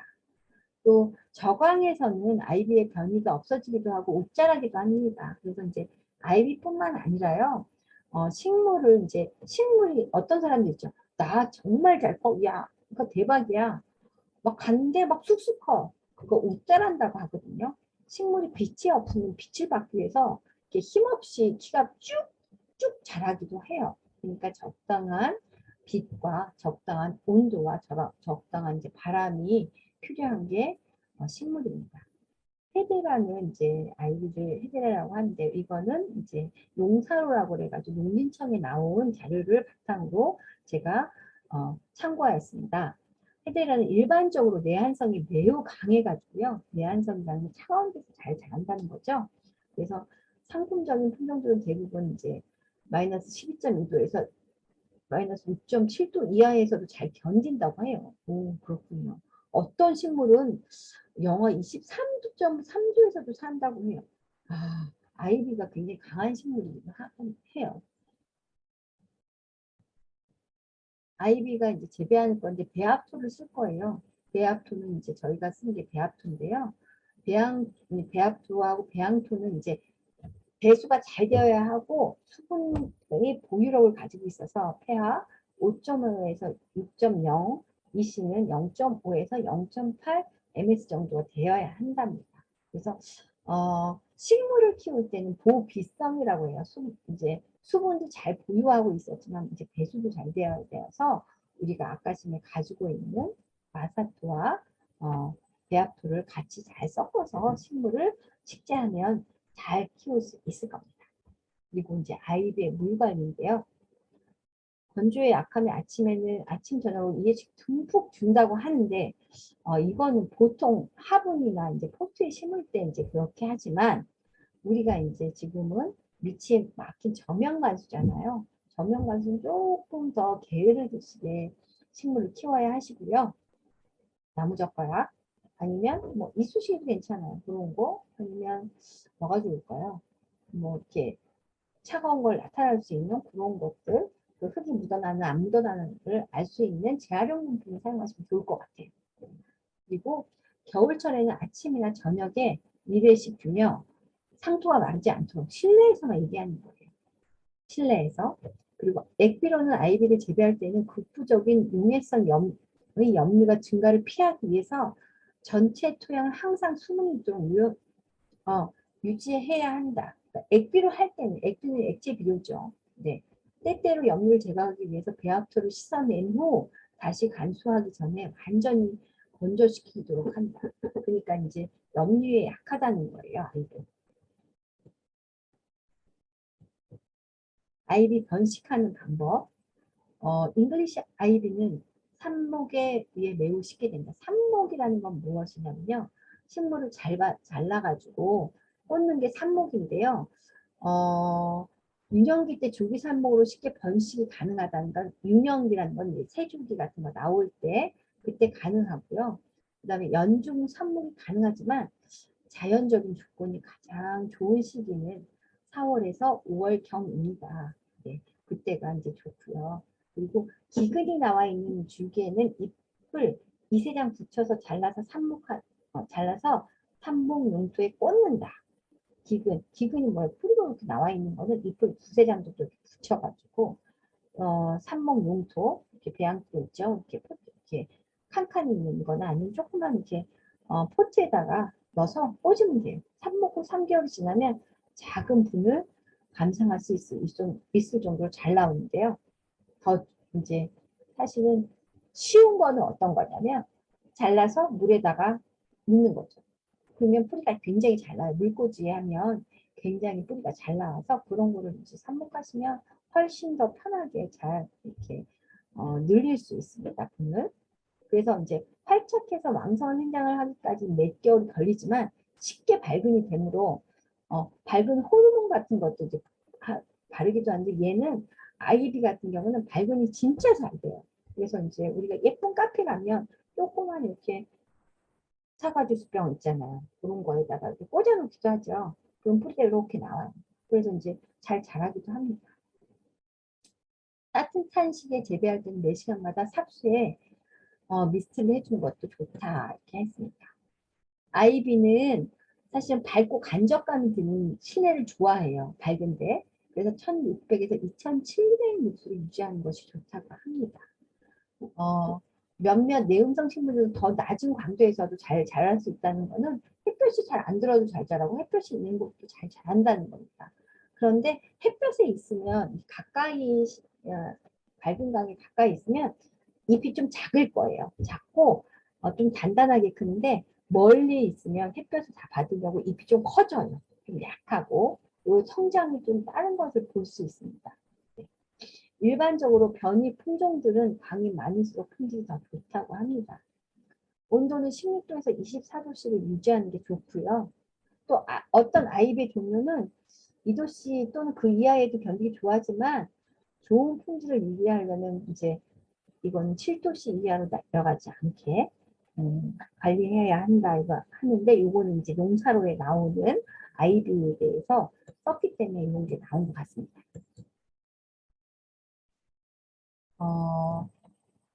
아이비의 관리에 대해서 다시 한번 알려드릴게요. 오래된 잎들은 황화하는 경향이 있는데 이때 너무 건조하면 잎이 갈변한다 그죠? 밑에 있는 잎들 같은 경우는 이제 이렇게 갈변하죠. 건조하면 그런 것들은 이제 오래돼서 이제 낙엽이 되잖아요. 그럼 뜯어주시면 낙엽이 지금 이렇게 뜯어지면 좀 좋고요. 그다음에 건조하게 관리하는 게 도움이 되지만 너무 오랫동안 이제 건조하게 되면 낙엽이 돼서 그리고 소생 불가하게 될 수도 있어요. 그러니까 적당하게 식물을 봐야 되고요.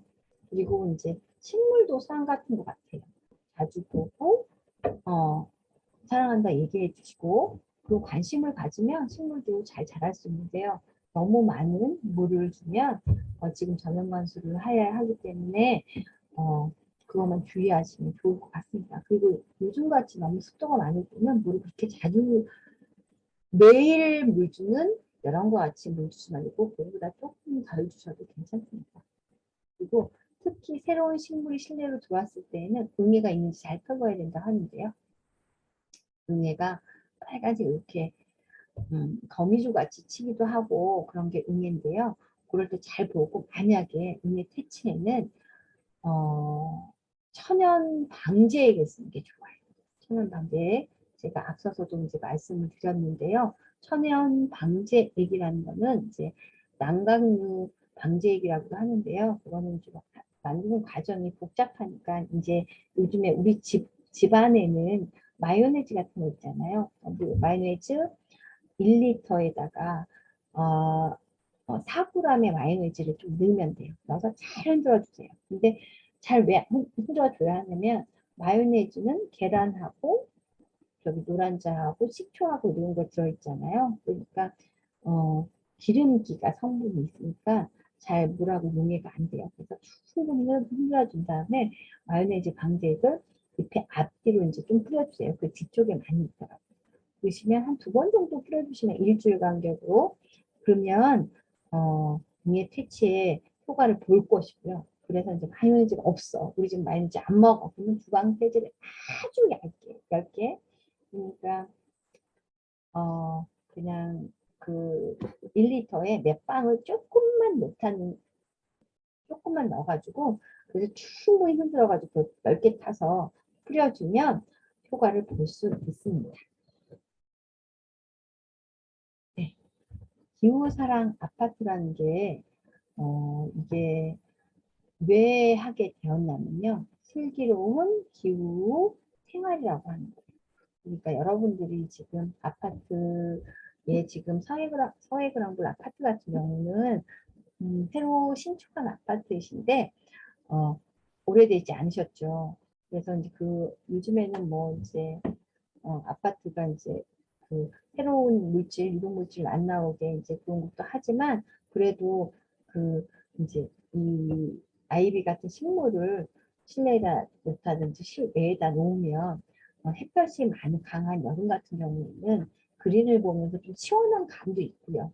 눈으로 보는 정서적으로 이제 딱 녹색의 식물을 보면 안정감도 들고요. 그리고 식물을 가꾸면서 돌봄의 책임의 그 마음을 갖게 되는 거예요. 책임감을 가지면서 제가 책임감이라는 게 굉장히 중요한데요.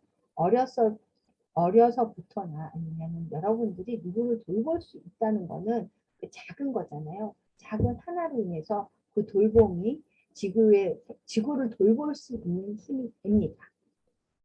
사소한 돌봄이 지구를 돌볼 수 있는 힘이 되는데요. 식물을 돌봐서 환경을 좀 쾌적하게 하는 것도 좋고요.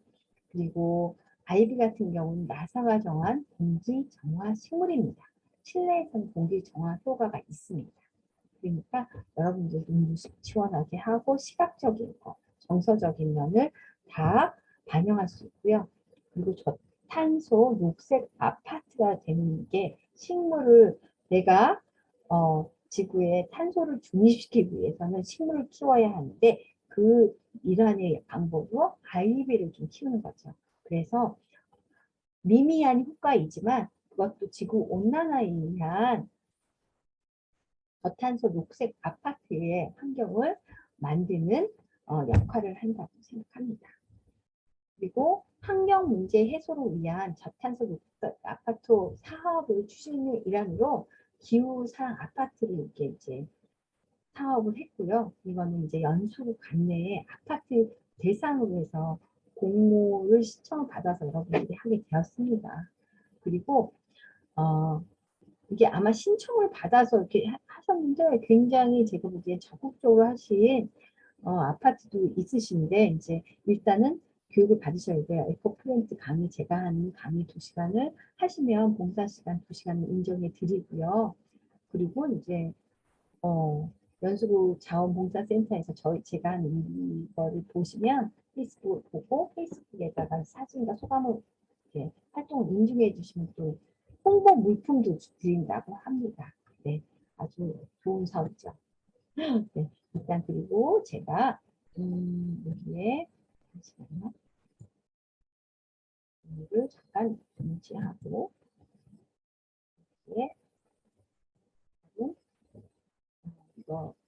이거를 가요. 그리고 한번 인지를 해봐. 잠시만요. 제가 이거를 동영상 하나 시청하시도록 하시죠. 잠시만 기다려주세요.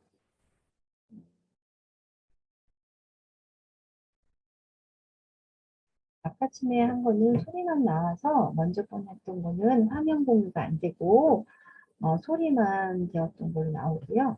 잠시만요. 공유를 보겠습니다. 공유하기, 화면 공유하기 해서 잠깐만요. 네, 여기 있습니다. 공유 한번 해볼게요.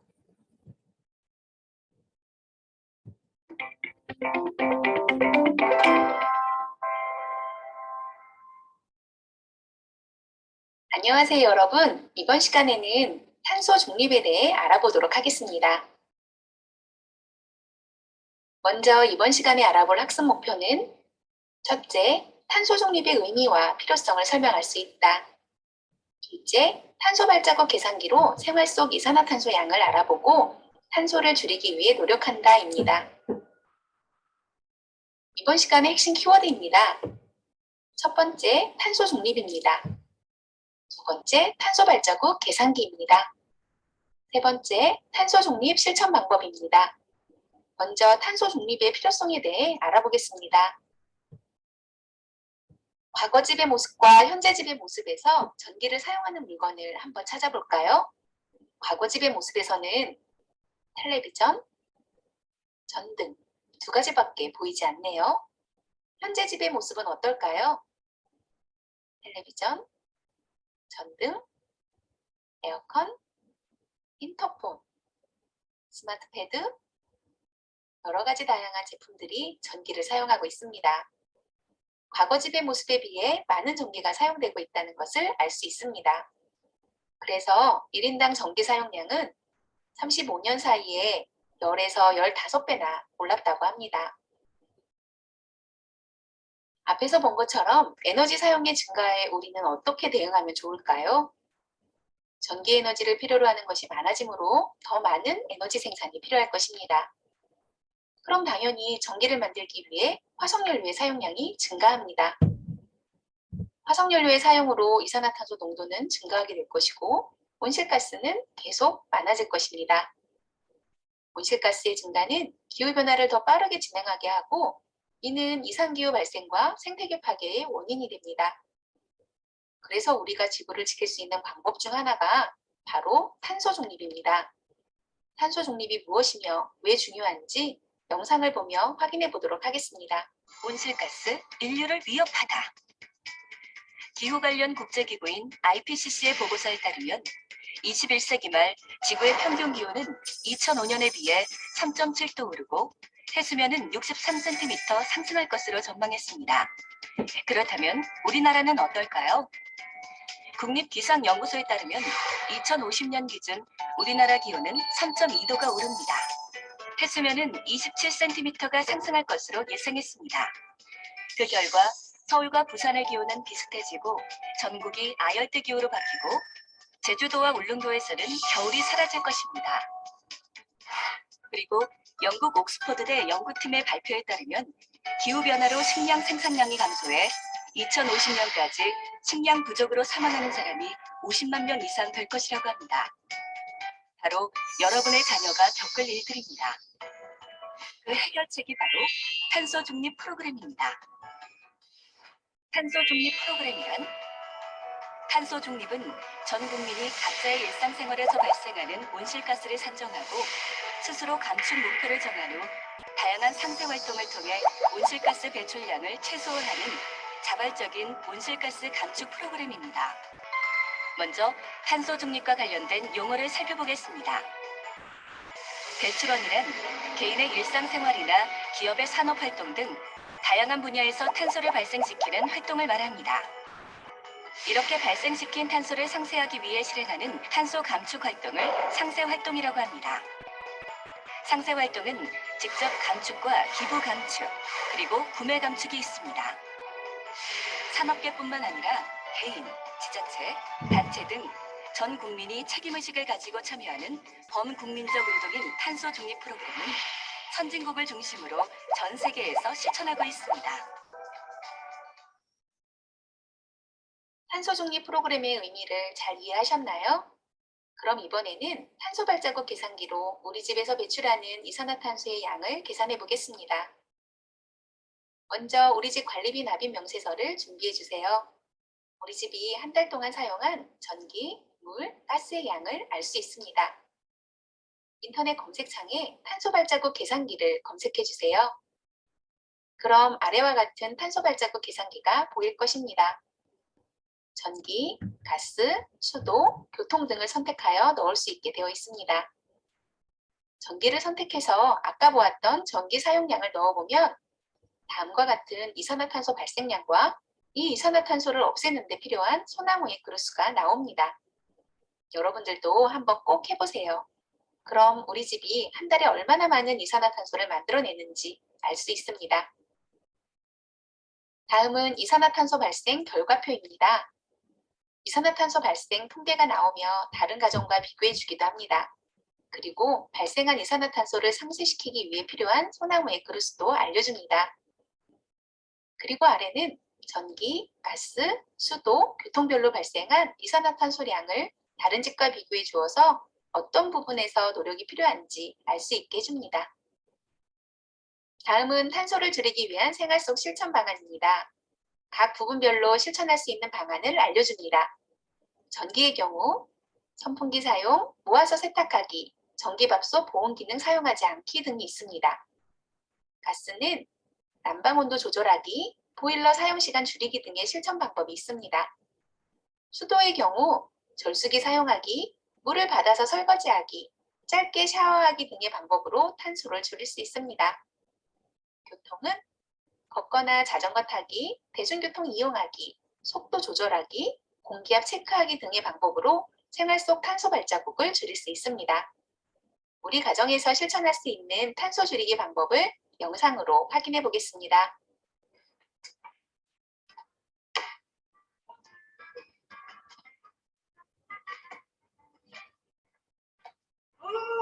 미치겠네. 신청을 다 하긴 했는데 집에서 어떻게 탄소를 줄인단 말이지? 탄소가 어디 있단 말이야? 채미. 제가 알려드릴게요. 가장 먼저 내가 할 수 있는 것부터 실천하는 것이 중요해요. 자주 사용하지 않는 프린터기 등 가전제품은 사용할 때를 제외하고 전기 플러그를 뽑아주세요. 21시 플러그를 뽑는 습관을 가지면 연간 17kg의 CO2를 감축할 수 있대요. 그러니까 삼촌, 사용하지 않는 코드는 다 뽑아주세요. 빨리요. 알았어.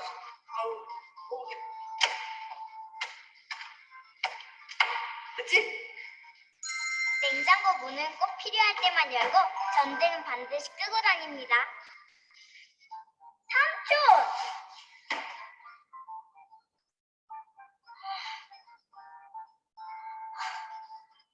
삼촌!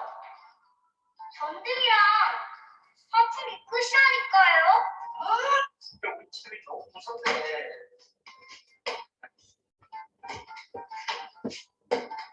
분리수거를 철저히 하고 쓰레기 배출을 최소화해 한 달 기준으로 3리터의 종량제 봉투 사용을 줄여도 연간 3kg의 CO2를 상쇄할 수 있어요. 또 가까운 거리는 자동차를 이용하기보다는 걷는 게 어떨까요? 출퇴근 왕복 20km 거리를 차를 이용하지 않고 대중교통을 이용하면 월 30kg의 CO2를 상쇄할 수 있답니다. 야, 그러면 건강도 챙기고 탄소도 줄이고 누이 좋고 매부 좋고 나도 좋고 채미 좋고 우리 모두 좋고 우리 지구가 너무 좋아하겠다. 엄마도 아빠도 앞으로 출근할 때 자가용 대신 대중교통을 이용하세요. 그럼 탄소가 쑥쑥 줄어들어요. 영상의 내용 잘 확인하였나요? 그럼 오늘의 학습을 정리해 보겠습니다. 탄소 중립은 무엇이며 왜 필요한가요? 이산화탄소를 배출한 만큼 이산화탄소를 흡수하는 대책을 세워 이산화탄소의 실질적인 배출량을 0으로 만든다는 개념입니다. 기후변화로 인한 이상기후와 생태계 파괴로부터 우리를 보호하기 위해 꼭 필요한 전 세계적인 과제입니다. 내가 발생한 탄소를 줄이기 위해 할 수 있는 일은 무엇이 있나요? 가까운 거리 걸어 다니거나 자전거 타기, 사용하지 않는 전기 코드 빼기, 물 아껴 사용하기, 보일러 난방 온도 적절히 유지하기 등이 있습니다. 탄소를 줄이기 위한 노력 모두 함께 했으면 좋겠습니다. 오늘 수업은 여기까지입니다. 감사합니다.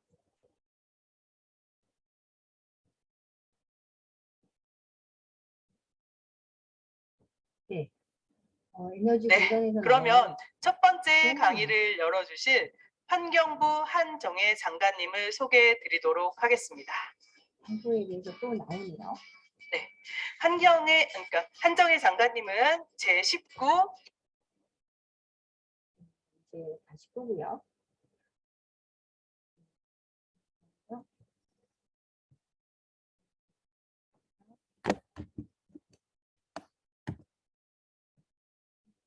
네. 공부를 이제 껐습니다. 예. 지금 제가 여기까지 탄소 중립에 대해서 알아봤는데요. 여러분 어떠신가요? 지금 조금 전에 거는 에너지 공단에서 했던 탄소 중립에 대해서 나온 거였는데요. 실질적으로 이제 우리가 실천할 수 있는 가장 이제 가까운 곳들 굉장히 많죠. 요즘에 보면 가족끼리 자전거 타고 다니시는 분들도 있고요. 건강을 위해서 걸으시는 분도 있고요. 쉽게 보면 요즘에는 챌린지가 굉장히 유행이잖아요. 그러니까 가벼운 챌린지 한번 여러분 해보세요. 어떤 거냐면 꼭 어려운 건 하지 마시고요. 뭐 가까운 거 뭐 슈퍼가 어디 가까운 데 갈 때 걸어간다던가 매번 말고 뭐 일주일에 몇 번 정해서 하다 보면 횟수를 늘리시면 좋고요. 그 다음에 일회용품 사용 같은 경우도 사용하지 않은 거 제가 아까 좀 말씀드렸죠. 1년에 4장 쓰시는 분 보고 제가 깜짝 놀랐다고요. 한편으로는 걱정됐어요. 거기에 세균 있으면 어떡하지? 잘 쓰실까? 이런 걱정도 했고요. 그 다음에 텀블러 같은 경우는 요즘도 굉장히 많이 가지고 다니시니까 효과를 볼 수 있다고 생각합니다. 그리고 아까쯤에 말씀드렸던 그런 것들 자주 사지 않고 재활용품하고 사용하는 거. 예전에 같은 경우에는 저희는 아이를 키울 때는 옷도 많이 물려 입었고 물려 입어도 뭐 아무렇지도 않게 키웠는데 요즘은 자녀를 조금밖에 안 낳았기 때문에 새 옷도 많이 사주시고 막 그러는데 그런 것들도 생각하시고 그리고 또 뭐가 있을까요? 여러분들 실천할 수 있는 거. 내가 필요한 그거에 이제 산림청에 보니까 내가 기념일마다 나무 심기도 있더라고요. 여러분들도 그런 거 한번 해보세요. 기념일마다 나무를 심으시면 여러분들이 탄소 중립도 되고 그게 심는 거에 따라서 내 집에서 발생하는 탄소를 100m에서 100m 안에 있는 식물을 심어야지 탄소가 중립된다고 했었잖아요. 발생을 해소할 수 있는, 상쇄할 수 있는 게 되니까 여러분들도 한번 기념일마다 예쁜 옷도 사는 것도 좋고 그렇지만 여러분들이 나무를 심는다던가 해서 미래를 생각해서 지금의 작은 일이 여러분들의 자녀나 여러분들의 노후를 위해서 커다란 일이 씨앗이 되지 않을까 하는 생각이 듭니다. 그리고 조금 있다가는요. 여러분들한테 지금 식물 심기를 할 거예요. 이제 화분 심기 동영상을 올릴 건데요. 조금만 준비를 하고 다시 돌아오도록 하겠습니다. 여러분 이상으로 마치고 좀 이따가 다시 만나도록 하겠습니다.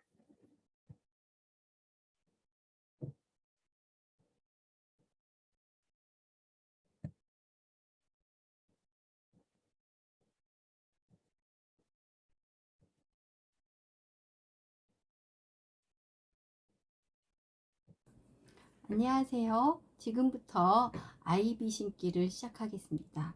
일단은 제가 재료를 소개해 드릴게요. 재료를 보면 화분, 거리 화분입니다. 근데 밑에가 이렇게 막혀 있죠. 이유는 아파트 난간에서 요즘에는 위에서 물을 준다거나 하면 밑에 흐르면 층간간에 애로가 있을 것을 감안하여서 이렇게 막힌 화분을 준비하였고요. 그리고 이 화분의 사용을 보면, 소재를 보면 우리가 지금 탄소 중립의 친환경적인 기호 아파트를 이제 사업을 하는데요. 거기에 맞는 소재로 준비하였습니다. 여기는 천연세조로 꽈가지고 만들었는데요. 만약에 이 화분이 시간이 지나면 이 화분에 있는 이런 천연 소재 같은 경우는 그냥 흙 속에서 생분해되는 소재를 사용했고요. 최소한의 재활용 용품을 만들려고 했고요. 그리고 화분이 거리가 안전하게 하기 위해서 우리가 이 사업을 하면서 여러 가지 고민을 굉장히 많이 했어요. 어떤 소재를 써야 하는지 할 때 이 소재를 준비하게 되었습니다. 그리고 제일 중요한 건 일단은 흙도 중요하죠. 또 충분하고 넉넉한 흙을 준비했습니다. 8kg짜리 흙인데요. 이거는 이제 사용하시다가 남으시면 다른 화분에다가 이제 분갈이 할 때 사용하셔도 좋고요. 초화류나 아니면 식물을 사다가 심으실 때 사용하셔도 좋습니다.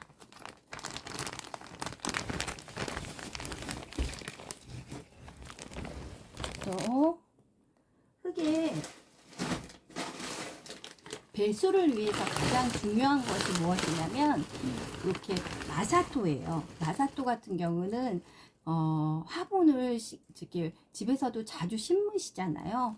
식물을 식재할 때 밑에다가 배수의 역할로 해가지고 많이 마사토를 쓰는데요. 여러분들도 사원 같은 데 사실 때는 항상 세척 마사. 예, 이유가 뭐냐면요. 마사토는 그냥 마사토도 있고 세척 마사토가 있어요. 세척 마사토는 마사토는 흙에서 오잖아요. 그래가지고 흙물이 많아서 식물의 성장에 방해가 할 수 있고, 집에서 요즘에는 아파트 같은 데서 이제 식물을 키우다 보면 세척 마사토를 쓰지 않고 그냥 마사토를 쓰면 흙물이 나와가지고 집이 더러워진다던가 그런 경우가 있으니까 조금 여러분들이 세척 마사를 사용하시면 더 편리하게 사용하실 수 있을 겁니다. 그리고 식물로는 이렇게 아이비를 준비했어요. 지금은 아이비를 준비했는데요. 사실 지금 계절에 장마도 오고 무덥고 해서 식물 선정하기가 굉장히 어려웠습니다. 웨이브 페추니아나 아니면 나팔꽃이나 이런 거를 준비하려고 했는데 지금은 장마철 때문에 별로 이렇게 많지가 않아서 사계절 가능한 우리가 지금 아이비를 준비했는데요. 아이비는 나사가 정한 공기 정화 식물이기도 하고요. 그 다음에 잘 성장하는 식물이에요. 그래서 성장하지 않고 하고 늘어지는 성질이 있어서 기후 환경, 저희가 지금 그린 커트는 못하지만 그래도 그런 개념에서 했고요. 아이비 같은 경우는 이렇게 잘라가지고 물에다 담가 놓으면 뿌리가 내려가지고 다시 번식할 수 있는 아주 사랑스러운 식물이죠. 이제부터 이제 식물을 한번 심어 볼 건데요. 식물에 있어서 가장 중요한 건 일단은 배수층을 만들어 주는 거예요. 그리고 식물도 사람하고 똑같아요. 이사 가면 굉장히 스트레스를 받습니다. 그래서 집에서 이제 하원에 가서 식물을 사오시잖아요. 그러면 그 환경에 적응하도록 한 2, 3일 있다가 분갈이 하시는 것도 좋은 팁입니다. 그런데 이제 분갈이 하실 때는 될 수 있으면 식물에 스트레스 받지 않게 식물을 심어주는 게 굉장히 중요합니다. 지금 이 식물은 이 화분 같은 경우는 이렇게 밑이 수평으로 되어 있진 약간은 되어 있어도 자꾸 앞으로 쏟아지려고 해요. 그러니까 조심해서 가족끼리 두 분이서 잡고 하시면 더 좋을 것 같고요. 일단은 저는 마사토하고 배양토를 조그만 그릇에 옮겨 담겠습니다. 집에서 하실 때도 이렇게 하시면 좋으실 거예요. 일단 저는 세척 마사를 좀 자른 다음에요. 이걸 먼저 걸어볼게요. 이거는 대립이라고 하는데요. 마사토도 크기에 따라서 소립, 중립, 대립이 있습니다. 그래서 이제 대립이라고 해서 마사가 좀 굵은 거 이런 거를 쓰고요. 이 정도면 더 쓸 수도 있어요. 일단은 이렇게 덜어놓고요. 그리고 혼합토, 이제 정원에는 혼합토를 한번 넣습니다.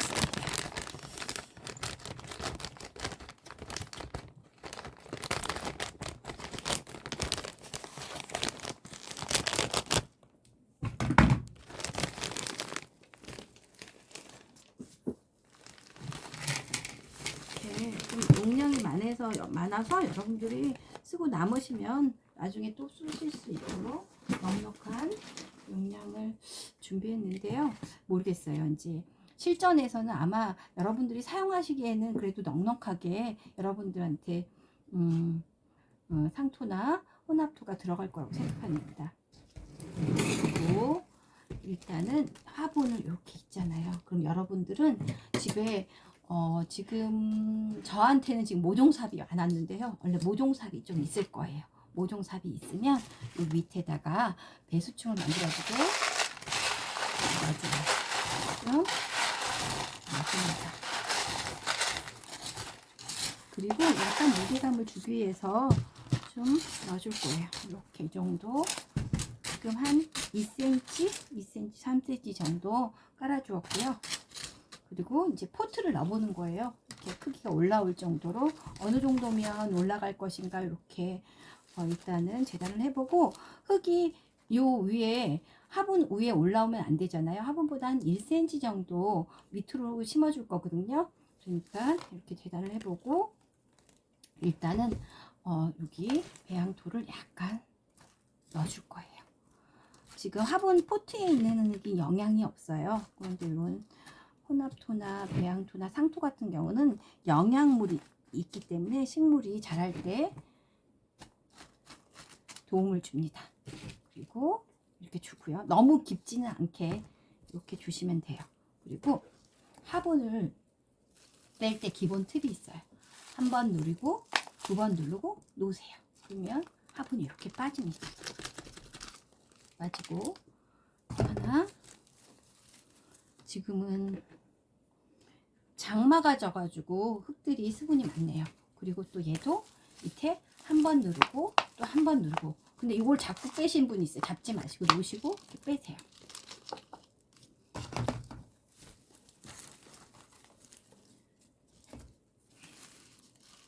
한 번 누르고 또 한 번 누르고 놓고 빼면 저절로 빼집니다.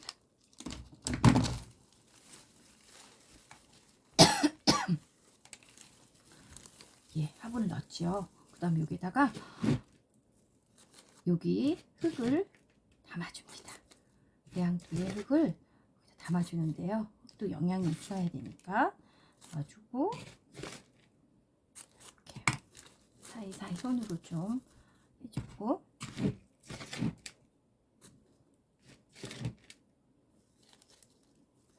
해주시고요. 저도 이 옆에도 이제 흙을 이제 뒤에도 넣어줄 거예요. 골고루 좀 넣어주고, 이 옆에 같은 경우는 이제 포트가 좀 작으니까 중앙으로 조금 몰아서 하는 게 좋겠죠. 그리고 아이비 같은 경우는 번식력이 굉장히 좋아요. 그리고 좀 늘어지는 모양으로 좀 앞으로 좀 해서 이렇게 해줄 거예요. 해주시고 난 다음에 이 뒤에도 흙을 사이사이 한번 넣어줄 거예요.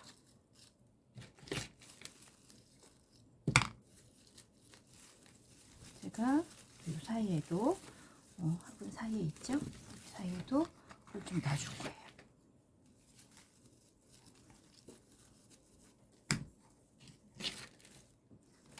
이게 배수가 안 되는 형태의 화분이잖아요. 그럴 때는 나중에 추비를 주셔도 돼요. 우리 가면 액체로 된 비용이, 얘는 근데 아이비 같은 경우는 비료를 줄 때 좀 조심하셔야 돼요. 좀 비료를 그렇게 좋아하지는 않고 물에서도 성장을 잘하기 때문에 약간만 주시면 될 것 같아요. 추비를 주실 땐 약간만 주시고 이렇게 가득 찼습니다. 가득 찼고요. 제가 앞으로 한번 해볼게요. 조금 더 넣어도 되겠네요. 조금 넣어도 이렇게 손으로 이렇게 좀 꼭꼭 눌러줄 거예요. 이렇게 눌러준 다음에 다시 여기에 있는 우리가 조금 더 넣어줄까요? 약간 영양이 있어야지 그래도 너희들도 잘 살지 않니? 아이비도 해주고 그 다음에 여기 마사토를 해서 넣어주겠습니다. 이거를 마사토를 위에다 넣는 이유가 있어요. 흙이 지금 가벼운 흙이에요. 그래서 흙이 이제 물을 줄 때 흙물이 훅 올라오잖아요. 흙물을 눌러주는 효과가 있거든요. 그리고 그래서 집에서도 화분 심으실 때 상토만 갖다 심으시지 마시고 항상 이렇게 씻은 세척 마사를 갖다가 좀 심어주세요. 그러시면 화분에 물 줄 때도 괜찮고요. 여러 가지 효과가 있습니다. 그리고 장신적인 효과도 좀 깔끔해 보이고요. 보이시나요? 이렇게 해서 들어서 여기도 물을 좀 주겠습니다. 너무 이제 무게감이 없으면 화분이 안 되니까 좀 무게감도 있고 공중에 이제 우리가 매달려서 키울 거니까 약간 무게감 있게 그리고 식물이 이제 뿌리가 활착할 수 있도록 도움을 좀 해줄게. 이렇게 해주고 저는 이렇게 돌려서 뒤쪽에도 좀 넣어줄게요.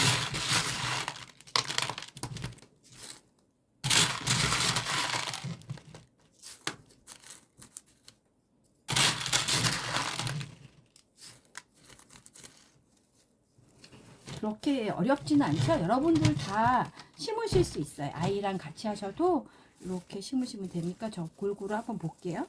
예, 잘 심어졌습니다. 네. 보이시나요? 이렇게 밑으로 이제 쭉 늘어질 거예요.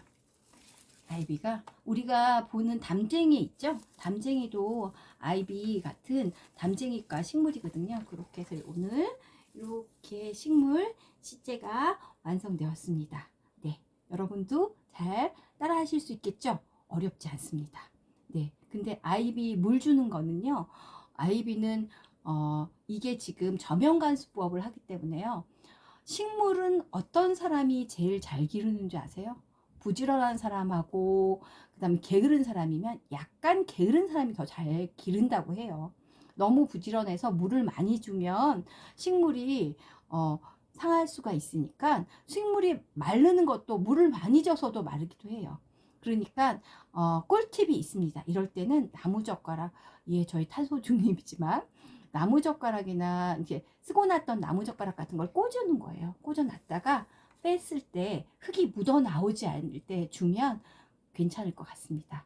이상으로 아이비 식물 식재를 마치겠습니다. 예, 감사합니다.